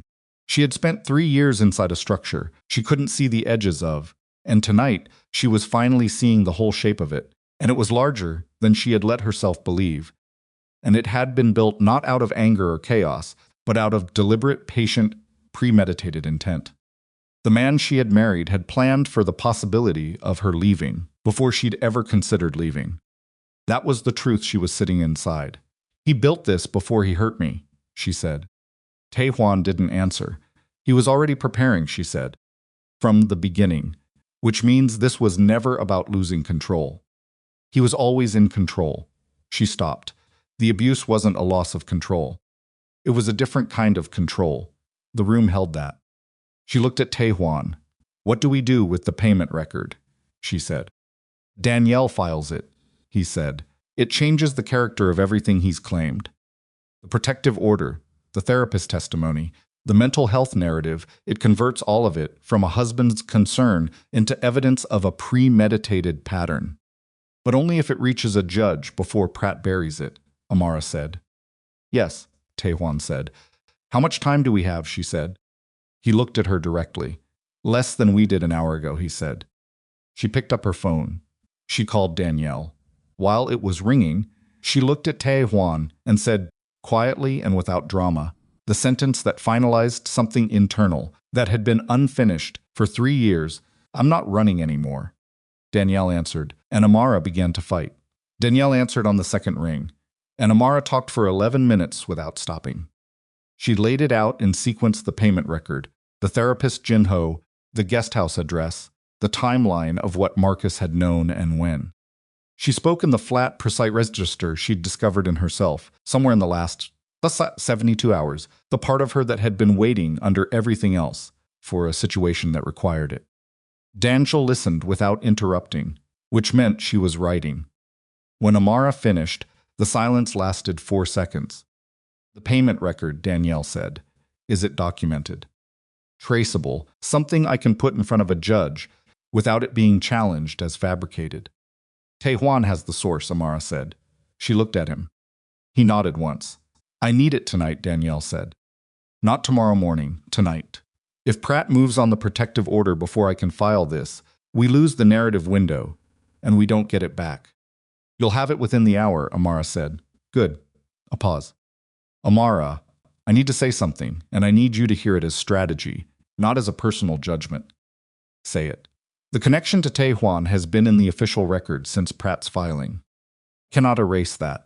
What I can do is reframe it from a vulnerable woman exploited by a criminal to a woman who reached out to the only resource she had in a moment of crisis, and whose connection to that individual has been entirely appropriate and has produced the evidence now dismantling her husband's premeditated abuse strategy." She paused again. "But to make that framing work, Tae-hwan's involvement needs to stop being operational and become historical. From this point forward, anything he does to assist needs to be things I know about and can characterize correctly. Do you understand what I'm telling you?" Amara understood exactly. She looked at Tae-hwan across the room. "Yes," she said. "I understand." She ended the call. "She needs the payment documentation," she said. "And she's telling me that your involvement going forward needs to be managed through her so she can frame it correctly." Tae-hwan took that without any visible reaction. "That's correct," he said. "Does that work for you?" she said. He looked at her with the expression she'd come to recognize: the complete unperformed attention. "You're asking if I'm going to be difficult about stepping back. I'm asking if you expected to step back," she said. "Or if you expected to be more involved in how this ends." A moment passed. "I expected to give you what you needed to fight for yourself," he said. "If that's what it is, then this is what it is." She nodded. She picked up her jacket. "Then let's get Danielle her document," she said. They were back in Danielle's office by 9 p.m. The city outside the windows had gone dark, and the office had the specific quality of a space occupied past its intended hours lights on that were usually off. A takeout container on the credenza that Helen had brought and nobody had fully eaten. The faint hum of an HVAC system in a building where they were likely the only people on the floor. Danielle spread the payment documentation on the table and studied it for 4 minutes without speaking. During those 4 minutes, Amara sat across from her, and Tae-hwan stood near the window, and neither of them filled the silence. "Okay," Danielle said finally. She looked up. "This is real, and it's usable. The incorporation chain is traceable. The payment dates align with the period before and during Amara's treatment, and the amount is consistent with a retainer arrangement rather than a standard private practice fee." She set the document down. "I'm going to file an emergency motion tonight to have the protective order dismissed and simultaneously introduce this as evidence of a coordinated campaign of psychological manipulation predating documented physical abuse. I'm going to ask the court to expedite the divorce filing and request an immediate financial freeze on all joint assets." "Can you get the expedited hearing?" Amara asked. "I know the duty judge," Danielle said. "I won't tell you, that's not relevant." Amara looked at the document on the table. Marcus Whitlock's money flowing through 2 corporate shells into the account of a woman whose clinical notes about Amara's anxiety and emotional fragility were sitting somewhere in a filing cabinet waiting to be deployed. "How does Pratt respond when you file this?" she said. Danielle took her glasses off and set them on the table. "He attacks the source," she said. "He'll argue the document is fabricated, that Tae-hwan's organization produced it to retaliate against Marcus for protecting his wife, and he'll use the criminal enterprise angle to discredit everything that came from that direction." She paused. "Which is why we need Amara's personal documentation, filed simultaneously. The photographs, the messages, the incident record, all of it goes in tonight. Because the payment record corroborates the documentation, and the documentation corroborates the payment record. Together, they're a pattern. Separately, either one can be attacked." "File everything," Amara said. Danielle nodded and reached for her phone. At 11:14 p.m., Douglas Pratt received the notification of Danielle's emergency filing. Amara knew this because at 11:31, her phone rang. A number she recognized now.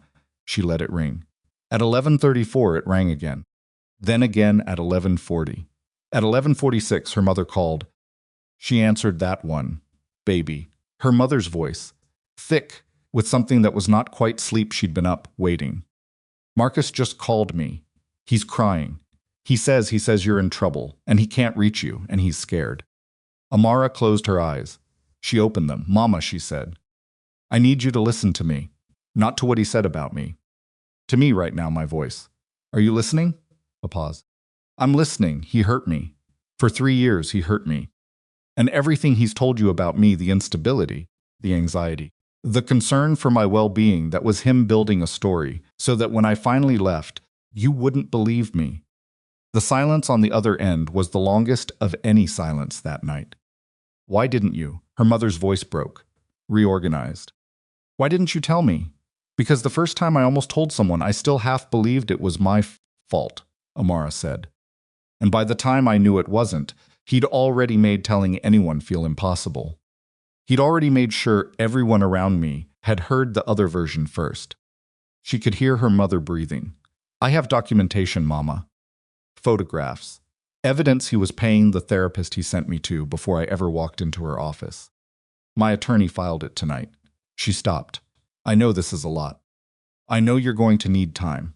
But I need you to not call him back tonight and not tell him you've spoken to me. Can you do that?" Another long pause. "Are you safe right now?" her mother said. "Yes." "Are you telling me the truth?" "Yes, Mama." And then, because it was true and her mother deserved to hear something true tonight, "I'm scared. But I'm not going back."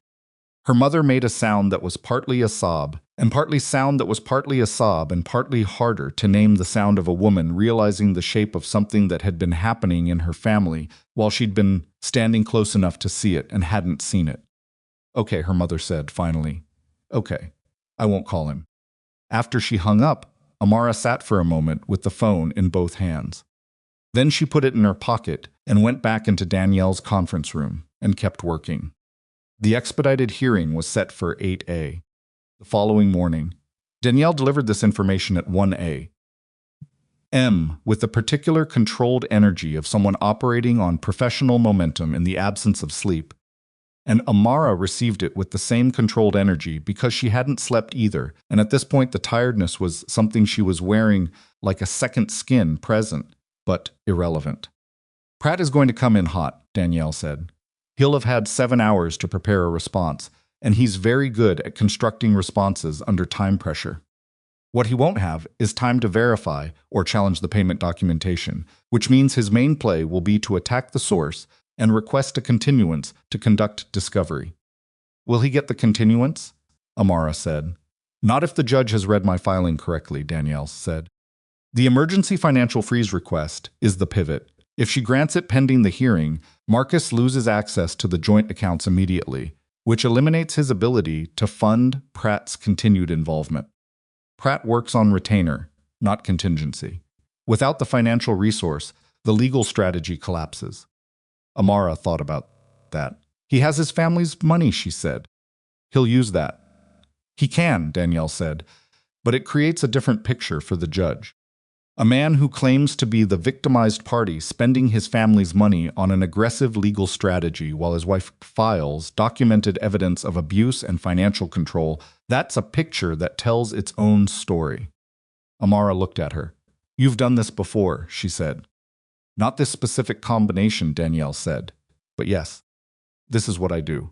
Is it enough? Amara said. All of it together. Is it actually enough? Danielle held her gaze without the softening that would have been easier. It's strong, she said. It's the strongest position I've had, walking into an emergency hearing of this kind.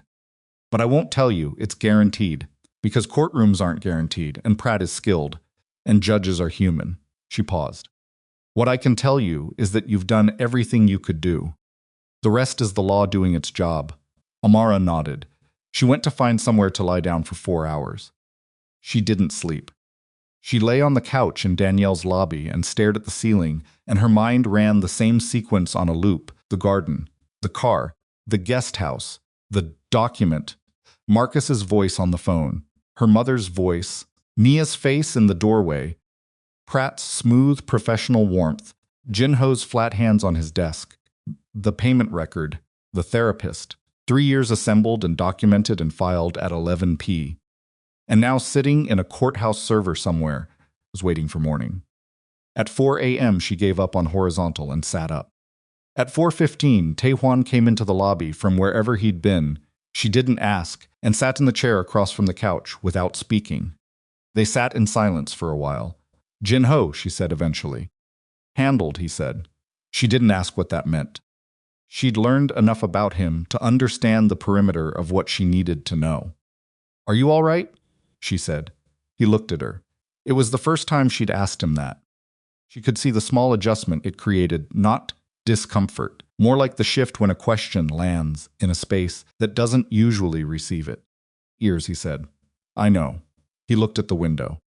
The city outside was doing its 4 a.m. thing, quieter than it would be at any other hour, the particular Urbanson silence that isn't actually silent, just thinner. You trust people, he said. Not carelessly, but you trust them because the work requires it. And when that trust is used, he stopped. Didn't finish the sentence because he'd apparently decided it didn't need finishing. Amara looked at him. I trusted the wrong person for 3 years, she said. I'm not sure I'm qualified to tell you how that resolves. Something moved briefly in his face. Not a smile. Adjacent. No, he said. I suppose you're not. They sat in silence until 5:30 when Danielle's assistant arrived with coffee. The courthouse was a particular kind of cold that exists only in government buildings and has nothing to do with temperature, the cold of institutional seriousness, marble floors and security checkpoints and fluorescent light that made everyone look slightly unwell. They were in the waiting area outside the hearing room at 7:45. Danielle had Amara's file in a hard-sided case. She'd changed, which meant she'd either kept clothes in her office or had gone home for an hour and come back. And Amara didn't ask because it didn't matter, and also because she was watching the elevator. Pratt came out of it at 7:52. She recognized him from nothing. She'd never seen him before, but she recognized him the way you recognize a type: tall, silver-haired, expensive suit, the deliberate, unhurried pace of a man who had walked into many of these rooms and won in most of them. He had an associate with him, younger, carrying 2 bags. He saw her. He did not adjust his expression, which told her he was very controlled. He crossed to Danielle with his hand extended. Danielle, his voice was warm. Colleagues, Douglas. Danielle shook his hand with the same professional neutrality. He looked at Amara then, direct, assessing, the same quality of attention she'd learned to identify in people who used it as a tool. "Ms. Whitlock," he said, "I hope you're all right." The audacity of that sentence in this room at this moment was so complete it almost had a physical dimension. "I am," she said, flat, looked him in the eye, did not look away. Something registered in his face. He'd expected something else: distress, maybe, or the careful performance of composure that breaks under direct attention. He got neither. He nodded once and moved to his table. Marcus arrived at 7:58. She heard him before she saw him, heard the way the security checkpoint attendant greeted him, heard his voice responding with the particular register of a man managing a public moment, warm and controlled and slightly burdened in a way that performed grief without committing to it. Then he was in the doorway. He saw her immediately. He always had. She'd been part of his field of attention for 3 years in a way that had nothing to do with love and everything to do with monitoring. He looked different than he had at the wedding. The suit was darker, more somber. His posture had been adjusted slightly less upright than his usual precision, the physical grammar of a man carrying something heavy. It was very well done. She could see exactly what he'd done, and she could also see that if she hadn't spent 3 years learning the gap between his face and what was behind it, she might have believed every inch of it. He didn't approach her. He looked at her, across the room with an expression that she would have once spent days trying to interpret, cycling through the possibilities of what he meant and whether she'd done something to cause it and how she might fix the distance between them. Now she looked back at him with nothing. Not hatred. Not fear. Not the performed composure of someone holding themselves together. Just the absence of everything he'd spent 3 years putting there. His jaw tightened. She turned away. The hearing room was smaller than she'd imagined. A judge's bench, 2 tables, chairs, the institutional beige of a room where significant things happened without ceremony. The Honorable Judith Caraway was 61, with reading glasses on a beaded chain, and the particular expression of a person who had heard a great deal and maintained her skepticism of all of it equally. She took her seat, looked at both tables without perceptible preference, and said, "This is an emergency hearing on 2 competing motions filed within the last 12 hours. I've read both filings. I have questions. Let's begin." Pratt went first. He was good. Amara had known he would be good, and still the quality of his construction was something to observe. He moved through Marcus's narrative with the confidence of a man who had arranged the facts into a shape that felt inevitable, each element supporting the next, the emergency protective order framed not as aggression, but as a husband's desperate attempt to protect himself from a wife who had, without warning, entered the orbit of a known criminal enterprise, and whose behavior since suggested she was either under duress or making choices that called her judgment into question. He mentioned Tae-hwan by name. He mentioned the guest house, the late-night departure from the wedding, the fact that Amara had not contacted her family for the first 24 hours. He did not yet address the payment documentation. He was waiting to see how Danielle deployed it. Amara sat with her hands folded on the table and looked at the judge and kept her face clear. Then Danielle stood. She was not warm or performed. She had a particular quality in court that Amara had not seen until this moment: an absolute economy of language. No word present that wasn't load-bearing.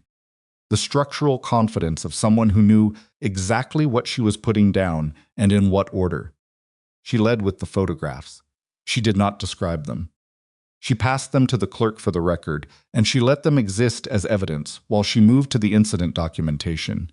The dates, the pattern, The medical visit Amara had made 18 months ago for a wrist injury she had described to the attending physician as a kitchen accident. The physician noted in their records that the injury pattern was inconsistent with the reported cause, Danielle said. This is in the filing. The judge was reading. She hadn't looked up.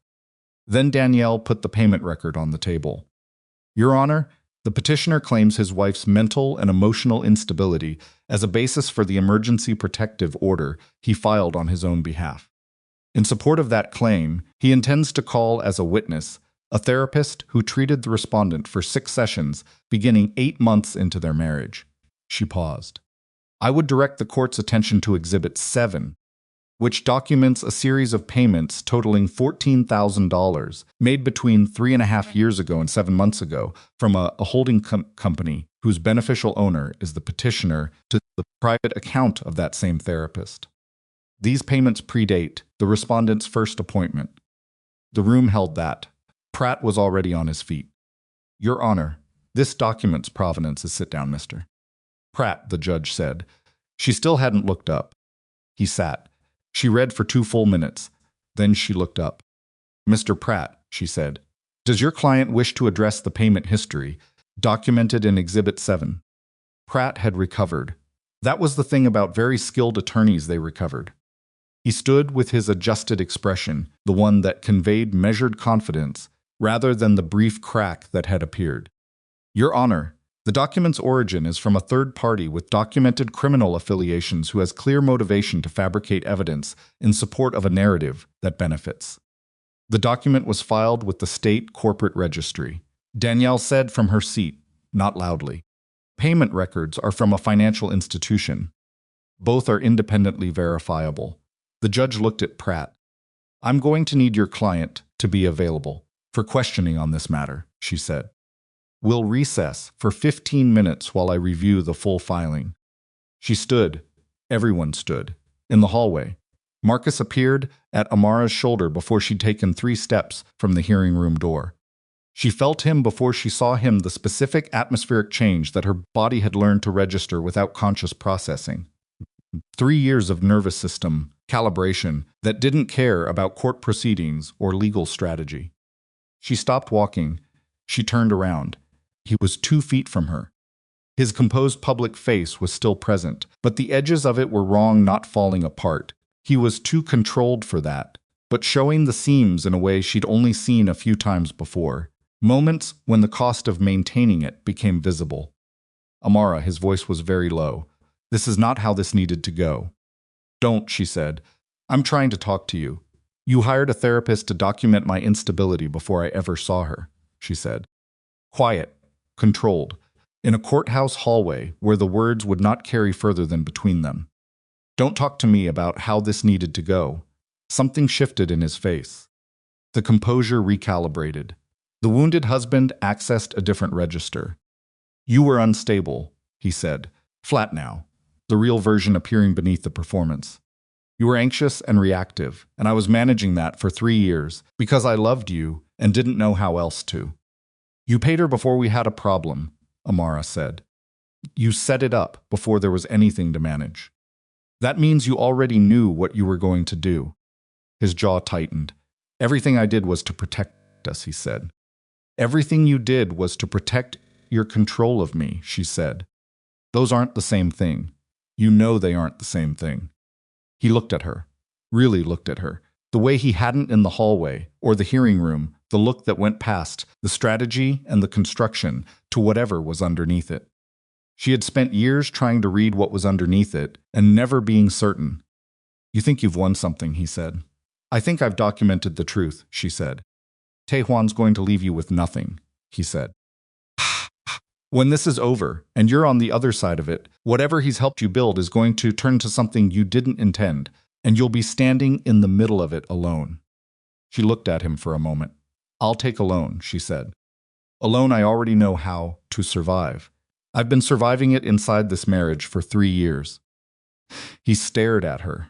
For a moment, just a moment, something crossed his face that she couldn't categorize, not guilt. She didn't think it was guilt, but something adjacent to the recognition of a cost he hadn't fully calculated. Then it was gone, and the composed face came back, and he straightened and looked past her. My client needs to return to counsel, Pratt said, appearing at Marcus's shoulder like a man who had been monitoring the distance. Marcus looked at her one more time. Then he turned and walked back to the hearing room. Danielle appeared at Amara's side. You all right? Yes, Amara said. Nothing useful, Amara said. Let's go back in. The judge returned from recess with the specific quality of someone who had read carefully and drawn conclusions she intended to act on. She adjusted her glasses. She looked at Pratt. The petitioner's emergency protective order is denied, she said. The documentation submitted by the respondent, including Exhibit 7, establishes sufficient cause to question the foundational claims of the petition. Furthermore, I am granting the respondent's request for an emergency financial freeze on all joint marital assets pending the divorce proceeding. She turned a page. The divorce petition is accepted and expedited. Full hearing is set for 4 weeks from today. Both parties are ordered to make available all financial records for the 3-year period of the marriage. The therapist named in Exhibit 7 is subpoenaed for deposition within 7 days. Pratt was writing. His face had not changed, but his pen was moving fast. Your Honor, he began. Mr. Pratt, I've made my determinations on the basis of the filed evidence. If you have new evidence or a legal argument I haven't addressed, I'll hear it at the full hearing in 4 weeks. She looked at him over her glasses. Is there something else right now? A pause. No, Your Honor, he said. She looked at both tables. We're adjourned, she said. Outside the courthouse, the morning was already hot, Atlanta's summer having no patience for the schedule of legal proceedings. Amara stood on the steps and let the heat come at her for a moment. Danielle was on her phone beside her. Nia, who had appeared in the gallery for the last 20 minutes of the hearing, came and stood on her other side. The freeze, Nia said. What does that mean practically? It means he can't liquidate the accounts, Amara said. Can't move the money before the proceeding. Can't use the joint assets to fund an extended legal fight. She paused. It means the playing field is closer to level than it's been since the beginning of this marriage. Nia looked at her. You sound different, Nia said. I feel different, Amara said. Not good yet. Not all right yet. Something sating. Something more basic and less comfortable, the feeling of having been in a fight that wasn't over, but having's the part where the outcome was genuinely uncertain. Her phone buzzed. A text from a number she didn't recognize. She almost didn't open it. She opened it. The therapist won't testify. She'll recuse, citing conflict of interest before the deposition. But that's not the problem. The problem is what she gave to someone outside the legal proceeding 6 weeks ago. Check who your husband has been meeting with for the past 3 months. It's not just Pratt. She stared at the text. She looked up at Danielle, who had come off her call. Someone just texted me, Amara said. She held out the phone. Danielle read it. Her expression didn't change, but she went very still. Who sent this? She said. I don't know the number. Danielle looked at her. Someone in Marcus's circle who wants out, Danielle said. Or someone watching this situation from a direction we haven't identified. She looked at the text again. Someone your husband has been meeting with for 3 months. Amara thought. 3 months ago. Before the wedding. Before the engagement party even. She looked at the courthouse behind her. The steps at the street. What is he building? She said. If Pratt was only part of it, what else is there? Danielle didn't answer immediately. Her phone rang. She looked at the screen and something in her face shifted a small, fast adjustment that Amara caught because she'd been reading faces for her survival. I need to take this, Danielle said. She moved away.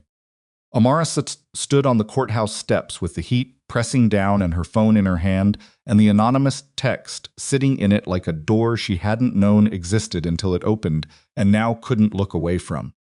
Nia reached over and took her hand. Amara let her. 20 feet away, Danielle was listening to whoever was on her phone. She'd gone very still, the kind of still that meant what she was hearing was changing the shape of something. She turned and looked at Amara from across the distance. And the expression on her face was the one that Amara had learned in the last 72 hours to associate with information that made everything previously known insufficient. Danielle walked back. That was my contact at the city licensing board, she said. Her voice was very level. Marcus Whitlock has been in meetings for the past 3 months with a group of investors attempting to acquire the development rights to 4 properties in the old Fourth Ward. She paused. One of those properties is currently owned through a holding company. Amara looked at her. Whose holding company? She said. Danielle held her gaze. Kang Tae-hwan's, she said. The heat was very present. The traffic moved past on the street below the steps. Somewhere above them, a courthouse door opened and closed. Amara stood on the steps with that information and felt the geometry of the situation rearrange itself one final time into a shape she hadn't seen coming. And this time, the shape was not about her marriage, or her documentation, or the emergency hearing they'd just survived. It was about why Marcus had let her sit in that guest house. A sound like green wood splitting. It was about what he'd actually been waiting for. It was about the possibility that the trap she'd escaped had a second chamber she'd walked directly into, and the man who had helped her escape the first one was the door. She didn't move for a moment. That was the first thing. She simply stood on those courthouse steps, with the heat pressing down and the traffic noise below, and Danielle's words sitting in the air between them. And she didn't move because her body needed a full 3 seconds to process the information before it could do anything useful with it. Tae-hwan's holding company. Marcus had been meeting with investors targeting a property that Tae-hwan owned. For 3 months. Before the wedding. Before the phone call. Before any of this. She turned and looked at Naya, who had heard, and whose face was doing the careful, controlled thing it did when she was absorbing something she didn't yet have a category for. Then Amara looked at Danielle. Tell me what you're thinking, Amara said. Not what you're certain about. What you're thinking. Danielle glanced at the street, then back.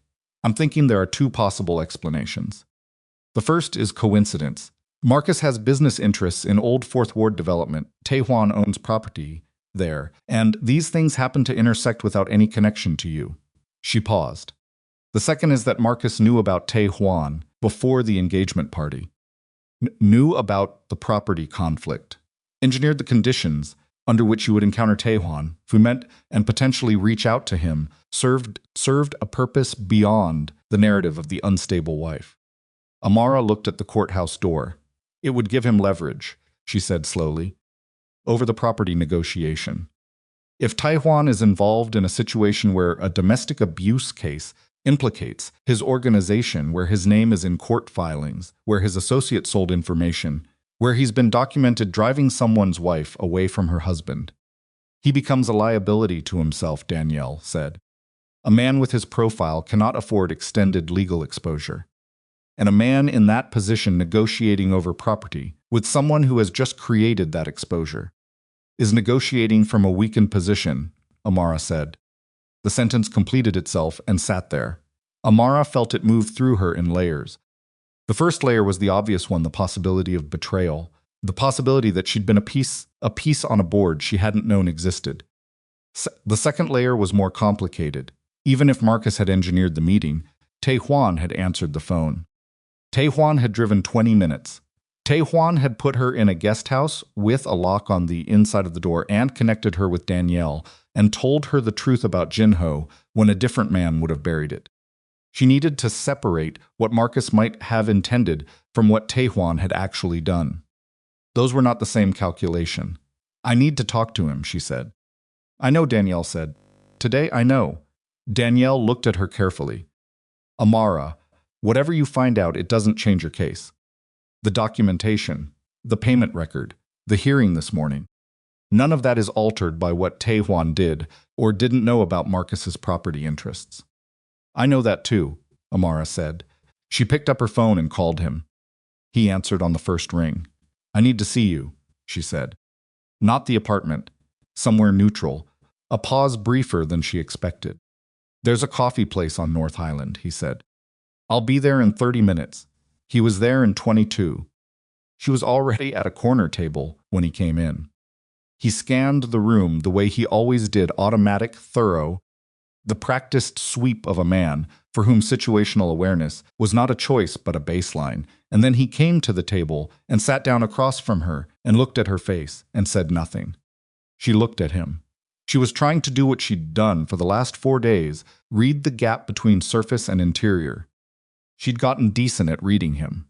She wasn't sure she'd gotten good at it. Marcus has been in negotiations over an old Fourth Ward property for 3 months, she said. One of the properties under discussion is yours.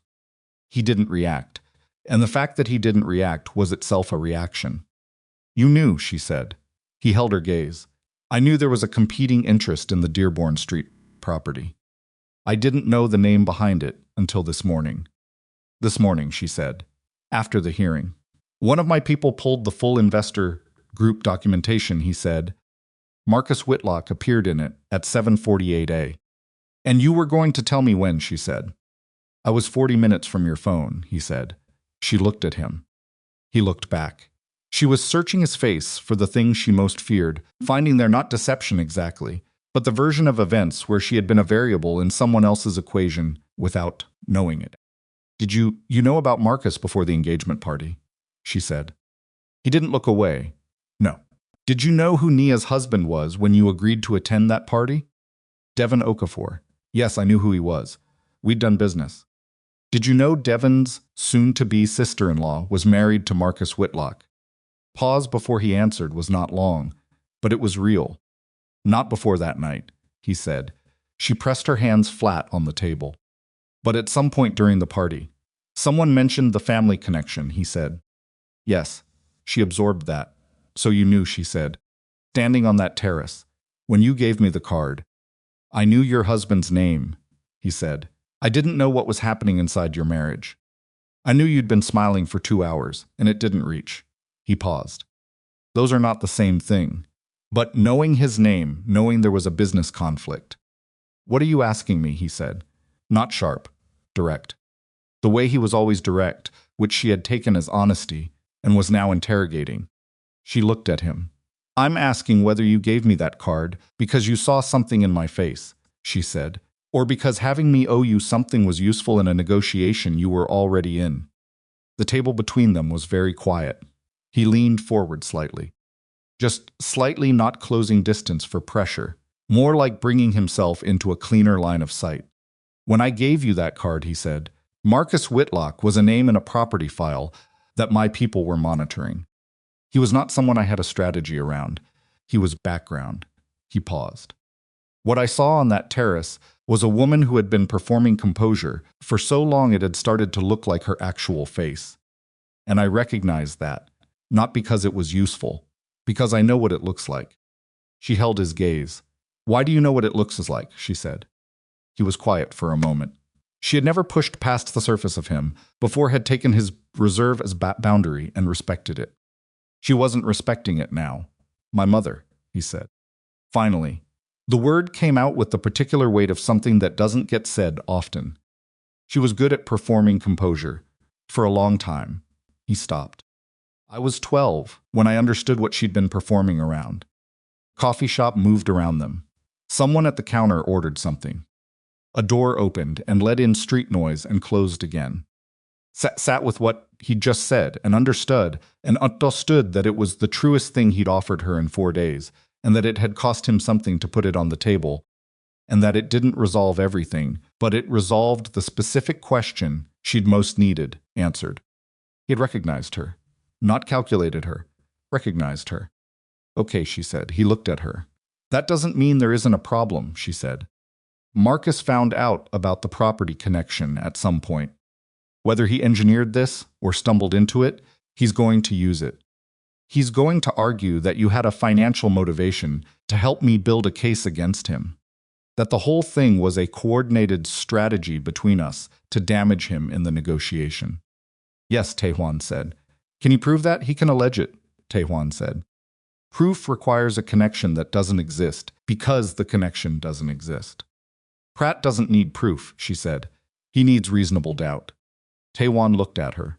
I know, he said, which is why I'm going to do something you're not going to like. He withdrew from the property negotiation that afternoon. Complete withdrawal, his holding company's interest in the Dearborn Street property, formally and documentably relinquished. He had his attorney file the paperwork by 3 p.m. and provided a copy to Danielle by 3:15. Danielle called Amara immediately. He removed himself from the equation, she said. If Marcus was going to argue financial motivation, he just eliminated the financial motivation. There's nothing left to argue. Amara sat with that. He lost a property deal, she said. Apparently, Danielle said. She thought about him at the coffee shop table, saying, I know when she'd told him what Pratt could do with the connection. He'd already known what he was going to do before he sat down. He'd come to that table to answer her questions honestly, not to tell her his plan because she'd asked her questions first, and he'd understood they needed answering before anything else happened. She sat with all of it for a long time. The 4 weeks before the full hearing were the longest of her life, and not in the way she'd expected. She'd expected the waiting to be agony sitting with uncertainty, cycling through worst-case scenarios, unable to control what was coming. She'd experienced waiting that way for 3 years inside her marriage. A sound like green wood splitting where the uncertainty was always about which version of Marcus was coming through the door and what had happened in the world outside that she would be held responsible for in ways she hadn't anticipated. This waiting was different. It was work. Danielle had given her a list on the morning after the emergency hearing, and Amara worked through it with the systematic focus she'd applied to her graduate studies, to her professional work before the marriage, to everything she'd done before 3 years of managed diminishment had convinced her that her capacities was something other people decided the boundaries of. She gave a full deposition. 7 hours across 2 sessions, with Danielle across the table and a court reporter, and the particular experience of saying every true thing out loud and in sequence in a room where it would be recorded and entered, and not dismissed. She sat through a counter deposition where Pratt's associate asked her questions designed to find the crack in her account, the inconsistency, the moment of uncertainty he could drive through. She found that she didn't have many. The photographs existed. The text messages existed. The incident record she'd written in Danielle's office existed. The payment documentation existed. The pattern was the pattern, and it didn't have inconsistencies because it was real. And real things were internally consistent in a way that constructed narratives eventually weren't. She got an apartment. Not the functional Midtown place. Not Danielle's building. Not her mother's house where she'd spent a week while her mother asked questions and cried and asked more questions. And eventually, over several dinners and one long Sunday afternoon, arrived at the full understanding of what had happened in her older daughter's marriage and what she'd been positioned not to see. Her own apartment, a 1-bedroom in Inman Park, with old wood floors and a kitchen window that let in the morning light at an angle that hit the counter and spread across it like something poured. She signed the lease herself. She carried boxes up the stairs with Nia and Devin and her mother and a college friend named Keisha, whom she'd called after 3 years of near silence, and who had answered the phone the way people answer, calls they've been waiting for without knowing they were waiting. I was wondering when you were going to call, Keisha had said. Not accusatory, just honest. Me too, Amara had said. She found a job. Not immediately, she was realistic about the timeline and what her resume gap required. But she reached out to former colleagues, updated her credentials, began the slow work of reestablishing professional existence. A former supervisor at a public health nonprofit called her back within a week. There was a program coordinator position, part-time initially, with the possibility of expanding. Paid enough. It would require her brain, which she had been keeping carefully packed away for too long. She took it. She did not see Tae-hwan during those 4 weeks. This was not a decision they'd discussed, and not a formal arrangement. It was simply what the situation required, and they both understood what it required without needing to negotiate it. His name was still in the court record. His withdrawal from the property negotiation had been entered as documentation of disinterest. Danielle had prepared a precise account of the nature of his involvement that was accurate and could be defended at every point. But his physical presence in her life during the hearing period would have been a complication she didn't need, and she understood that, and she thought he understood it too. She thought about the coffee shop, his hands flat on the table, the word mother in his voice. She thought about those things and set them aside and kept working. The full hearing was on a Thursday. Amrita dressed in a dark blue suit she'd bought the week before, not because she couldn't wear what she had, but because she'd wanted something that was hers, chosen by her for this specific day, not a relic of the marriage, or a borrowed garment, or something that carried someone else's history. She arrived at the courthouse 40 minutes early. Danielle was already there, which Amara had expected. Naya and Devon arrived at 8:15. Her mother arrived at 8:25 and came and sat beside Amara in the gallery waiting area and held her hand without saying anything, which was the right thing and which her mother had been learning over the last 4 weeks was sometimes the most useful thing. Marcus arrived with Pratt at 8:50. He looked like himself, the composed, precise presentation she'd seen at the emergency hearing, recalibrated for the longer proceeding ahead. He didn't look at her, or he looked at her in the way that was designed to look like not looking, the studied peripheral awareness of someone tracking peripheral awareness of someone tracking a room while performing indifference. She looked at him directly. She did that for about 5 seconds. Then she turned back to Danielle, who was reviewing something in the file, and she lets Marcus Whitlock exist on the periphery of her attention, where things existed when they no longer controlled the center. The hearing lasted 6 hours across 2 sessions, with a lunch break in the middle. Pratt was skilled and prepared, and he did the thing Danielle had predicted. He attacked the source of the payment documentation, challenged the methodology of the financial freeze, questioned the chain of custody for the photographs, and attempted twice to introduce the therapist's clinical notes as evidence of Amara's psychological pattern.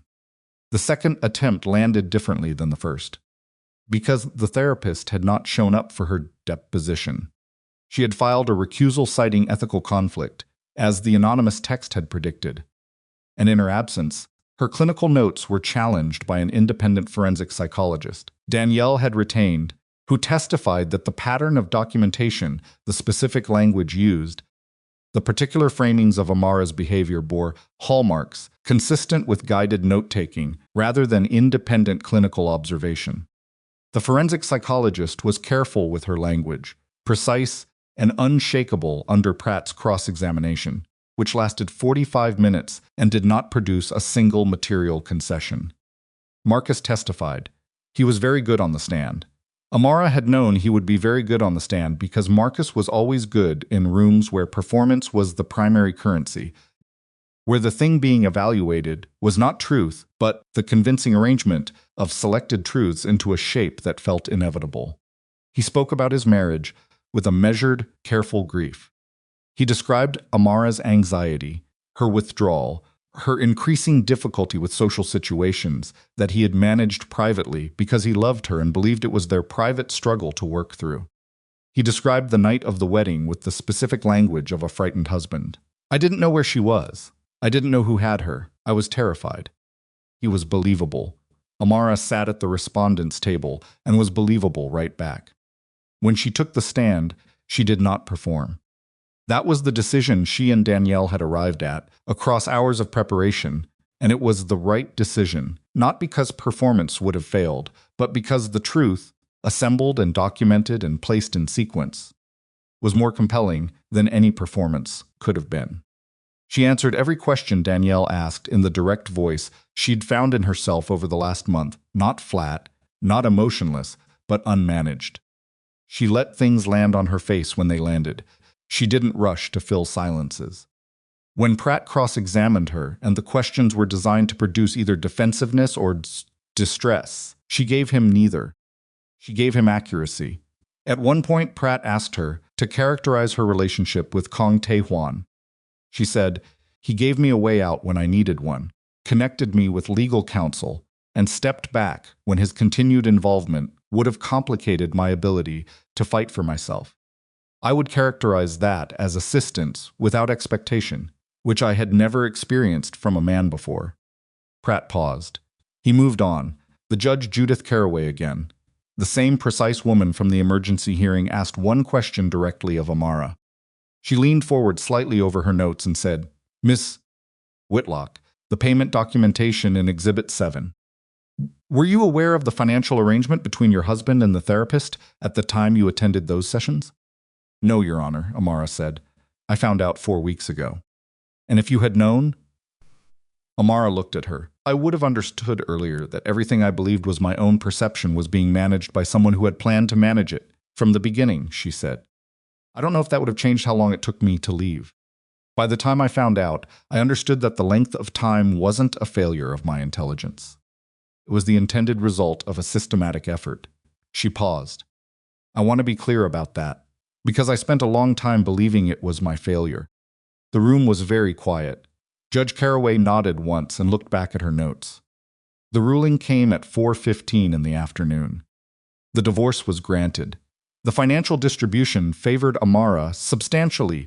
The documented evidence of financial control and manipulation over the course of the marriage, combined with Amara's 2-year absence from the workforce as a direct result of conditions Marcus had engineered, established the basis for a settlement that Danielle described afterward as comprehensive. The protective order Marcus had filed was formally struck from the record. The therapist's clinical notes were ruled inadmissible. Marcus was assessed court costs. Pratt delivered the outcome to his client in the hallway with the professional equanimity of a man presenting a result he'd charged well to attempt regardless of outcome. Marcus stood and listened, and his face did something Amara caught in her peripheral vision on her way out of the courtroom, not collapse. Nothing so legible. More like a man watching something he'd built very carefully fail to hold the weight he'd stacked on it, and calculating what came next from that. She didn't stop to watch longer. She walked out of the courtroom and down the corridor and through the security checkpoint and out the front doors of the building into the late afternoon sun, and Naya was beside her and Devin behind them, and her mother had her arm through Amara's before they'd gotten to the bottom of the steps. Nobody said anything for a moment. Then Nia said, "Okay." And Amara said, "Yeah."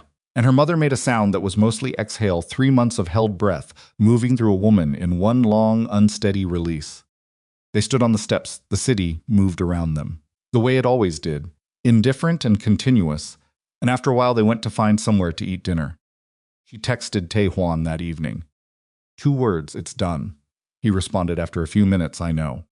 Congratulations. She looked at that word. It was the right word and also slightly insufficient, the way single words always were for complicated things. She typed, "I want to meet. Not today, when things have settled." "There are things I want to say," he responded. "Whenever you're ready." She put the phone in her pocket. She was sitting at the kitchen table in her Inman Park apartment with the remains of takeout from the dinner her mother had ordered too much of and insisted on bringing back. Naya had gone home. Devin had work early. Her mother had stayed for an hour after dinner and then gone, and before she left she'd stood in Amara's kitchen and looked at the apartment, the wood floors, the morning light window, the boxes still partly unpacked in the corner, and she'd said quietly, "I should have seen it." "You couldn't see it," Amara had said. He made sure of that. "I'm your mother," she'd said. "I should have looked harder." Amara had thought about how to answer that. She'd thought about the Thanksgiving kitchen, about all the surfaces that had looked like the thing and weren't the thing, about how much work Marcus had put into making sure the surfaces were convincing. "I didn't see it either," Amara had said finally, "and I was living inside it." Her mother had looked at her with the specific grief of a parent who has realized they failed their child and understands that the realization is not the same as repair. "What do I do with that?" her mother had said. "Same thing I do with everything else," Amara had said. "You keep going." Her mother had held her for a long time in the kitchen doorway. Then she'd gone. Now, Amara sat alone in the apartment with the silence of a space that was hers and quiet in the way that quiet was supposed to be, not the charged. Listening quiet of a house where she was waiting to read someone else's mood, but the ordinary quiet of an evening after a long day. She sat with it. She was not all right.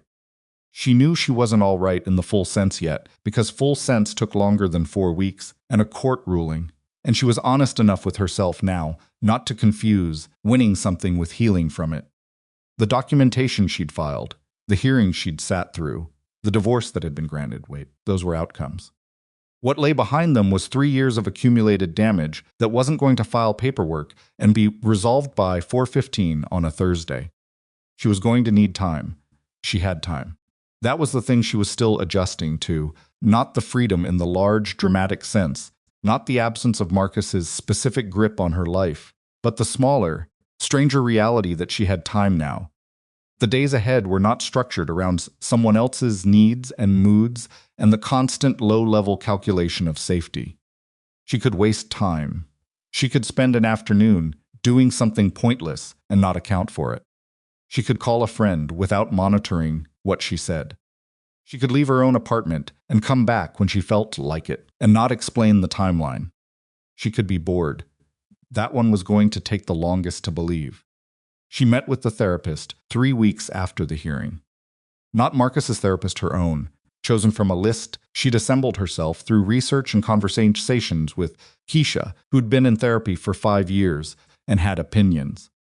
The office was on the east side, small and warm and professionally decorated in a way that suggested function over performance. The therapist's name was Dr. Sandra Ose, and she was 48 and had the patient, non-reactive energy of someone who had heard many difficult things and had long since stopped finding difficulty surprising. In their first session, she asked very few questions. Mostly she listened, which was the right thing. In the third session, Dr. OC said, "I want to ask you something, and I want you to take whatever time you need." "Okay," Amara said. "What do you miss?" she said. "Not from before the marriage. From inside it. What, if anything, do you miss?" Amara sat with that. She'd expected the question to produce nothing or guilt for producing anything at all. Instead, what it produced was specific and surprising. "I miss having known what to expect," she said slowly. "As terrible as it was, I knew the rules. I knew how to manage the space. There was a horrible kind of competence in it, and now I have to figure out who I am in rooms where nobody is watching and I have no rules to follow, and I keep waiting for the thing to react to." She stopped. "And there's nothing there." Dr. Osi nodded. "What does that feel like?" "Disorienting," Amara said, "and also sometimes like the best thing I've ever felt in my life." She paused. "Both at once. Is that normal?" Dr. Osi said. Amara looked at the window. "Good," she said. She met Tae-hwan 6 weeks after the hearing. A sound like green wood splitting, they went to the same coffee shop on North Highland, which felt right in a way she couldn't have explained, except that it was where she'd asked him the hardest question and gotten an honest answer, and that made it the correct geography for whatever this was. He was there when she arrived. He looked the same, the stillness, the quality of attention, the lean posture of a man who moved through the world without announcing himself. But something was slightly different, and it took her a moment to locate it. He looked tired, not depleted, not diminished, just marked in the way people get marked by complicated periods, which told her the past 6 weeks had not been without cost for him either. She sat down. "The property," she said. "That one's done," he said. "There's another. Does it involve anyone in my life?" "No." "Okay," she said. She wrapped her hands around her coffee cup. "I've been thinking about what I want to say to you. I've been thinking about it for a while."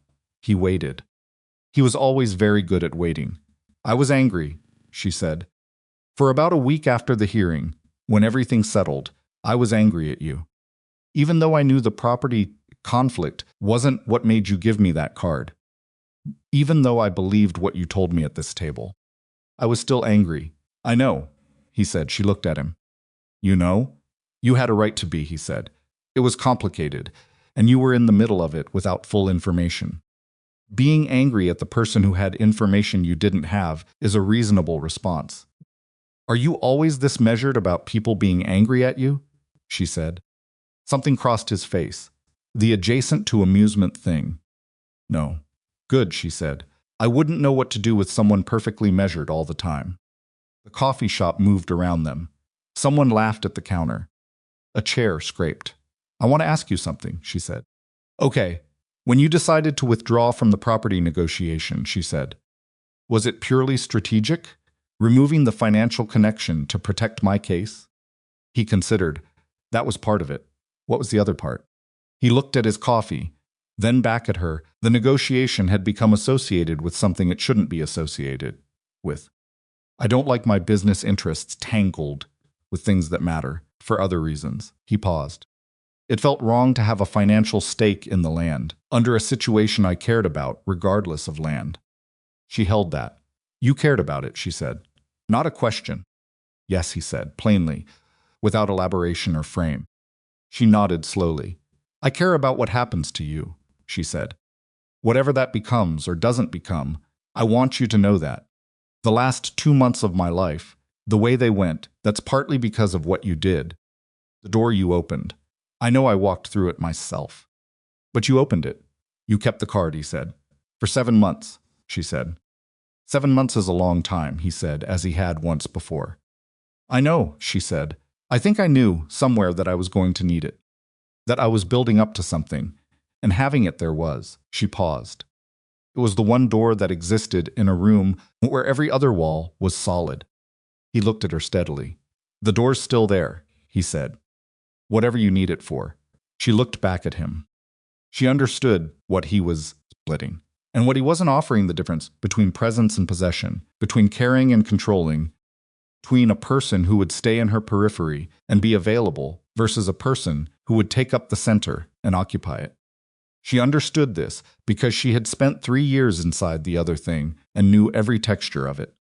She also understood that she was not ready yet, not for whatever this was in its full sense, not with the rawness still present under the composure, not with Dr. Osei's sessions only 6 weeks in and 3 years of unwinding still ahead of her. She was honest about that. I'm not in a place where I know what I want from most things, she said. Including this. Including you. And I've spent enough time pretending certainty I didn't have. I'm not asking for certainty, he said. What are you asking for? He thought about that. She watched him think about it, which was unusual. He was usually already at the answer by the time he spoke. This one he actually considered. To be someone you can call, he said finally. Not because you're out of options, just because you want to. She sat with that for a long moment. Outside the window, Atlanta did its summer thing, heat and traffic, and the particular energy of a city that never fully slowed down, that kept moving through and around, and past the private dramas of everyone inside it. Okay, she said. The months moved. October came, and the city cooled slightly, and the mornings had a different quality, less oppressive, more considered, like the air was giving people room to think. Amara walked to work 3 days a week through Inman Park, past the same houses and the same coffee shop on Euclid, and the same man who walked his 2 large dogs at 7:15 every morning and never looked up from his phone. She had begun to know her neighborhood. That was the thing she noticed most in those months, the accumulation of small, specific knowledge that came from staying somewhere and paying attention to it. The Ethiopian restaurant that had the best lunch and the indifferent dinner. The bookstore 2 streets over run by a woman named Pat, who remembered what every customer had bought and asked follow-up questions about it. The park where she went on Sunday mornings and sat on a bench with coffee and did nothing in particular for 45 minutes, which had seemed impossible 4 months ago and now seemed necessary. She was becoming a person who had a neighborhood. She was becoming a person who had habits. Not the habits of managed survival, but the habits of an ordinary life, built out of preference instead of calculation. The job expanded. The part-time position became full-time by December, and she was running a community health initiative that had been underfunded and under-organized before she arrived, and was now neither of those things. She was good at it. She had always been good at it. The 2 years Marcus had taken from her professional life had not taken the capability, only the opportunity, and opportunity had now been restored. She saw Dr. Osei every 2 weeks. She saw Nia every week, sometimes more. Devin turned out to be exactly the kind of person. Nia had described him as grounded and decent, and someone who had heard the full story of his new sister-in-law's marriage and responded by doing practical things, helping with the apartment move, showing up with food, treating Amara as a person with a future rather than a woman with a past. She saw her mother every 10 days or so. Those visits had a new quality, not the surface brightness of family gatherings where everyone performed health, but the more complicated texture of 2 people renegotiating what honesty meant between them. Her mother cried sometimes. Amara let her cry without managing it. Her mother asked questions, and Amara answered them, and there were evenings when they sat in the kitchen together, and the silence was one that contained understanding rather than performance. Her mother had started saying, "I didn't know less." She'd started saying, "I see you more." That was progress. Marcus and Danielle's settlement terms required him to sell the primary marital property and divide the proceeds. He contested this through Pratt for 6 weeks after the ruling, and then stopped contesting it, which Danielle told Amara was a sign that the financial pressure of extended litigation had reached the point where settlement was cheaper. The settlement arrived in her account on a Tuesday morning in November. She sat at her kitchen counter and looked at the number on her banking app for a long time. It was not a dramatic number. It was not the kind of number that changed what was possible. In any fundamental sense, she was not wealthy, would not be wealthy from this, would need to work for the foreseeable future, and had no problem with that. But it was enough. It was the foundation of enough. It was the thing that meant the 2 years she'd lost to his control had not been taken from her without consequence to him. She transferred a portion of it to a new savings account she'd opened. She labeled the account Next. She wasn't sure yet what next was. She had ideas that were forming a return to graduate-level work eventually, maybe, or a longer-term project at the nonprofit, or something she hadn't imagined yet that required the version of herself she was still growing into. She was not in a hurry. That was new. She had spent 3 years in the low-grade urgency of someone managing a threat, and she had spent 4 months in the higher-grade urgency of someone fighting for their life's terms. And she was now in something she was still learning to inhabit, ordinary time. Days that were full, but not desperate. Evenings that were quiet without being threatening. A future that was open without being alarming. She was learning to live forward.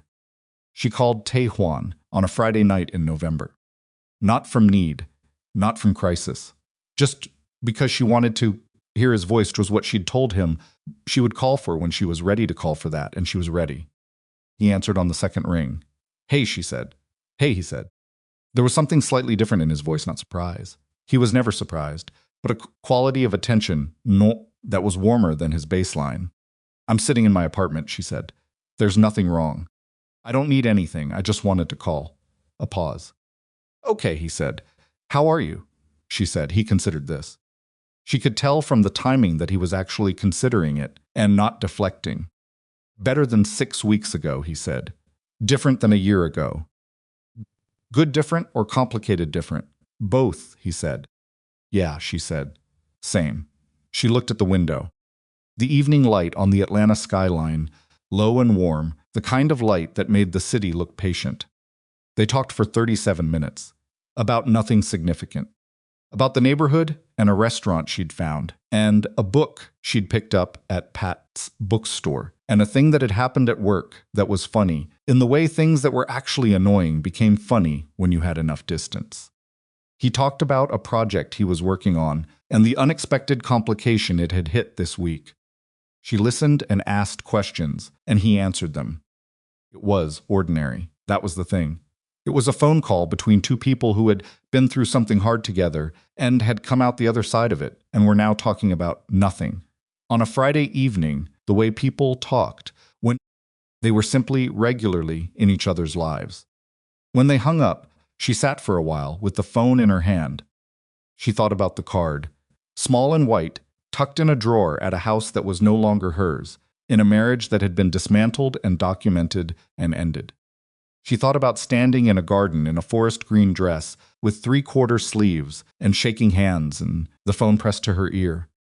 "Can you come get me?" She had asked that question from the lowest point she'd ever been, not because she was brave, but because something in her had simply refused to go lower, had hit some floor she hadn't known existed, and stopped. She didn't have the card anymore. She didn't need it. What she had was the knowledge that she had made the call. That when it mattered most, when every system designed to keep her in place had been working at full capacity, she had found the one door in the wall and gone through it. She had done that. Not perfectly. Not without cost. Not without months of hard work on the other side, and damage that would take years to fully account for. But she had done it. She got up from the table. She washed her coffee cup in the sink and set it on the drying rack and looked out the window at the Friday night's city, lit and ongoing and full of the ordinary motion of people moving through their lives. She turned off the kitchen light. She went to bed. She slept without listening for anything.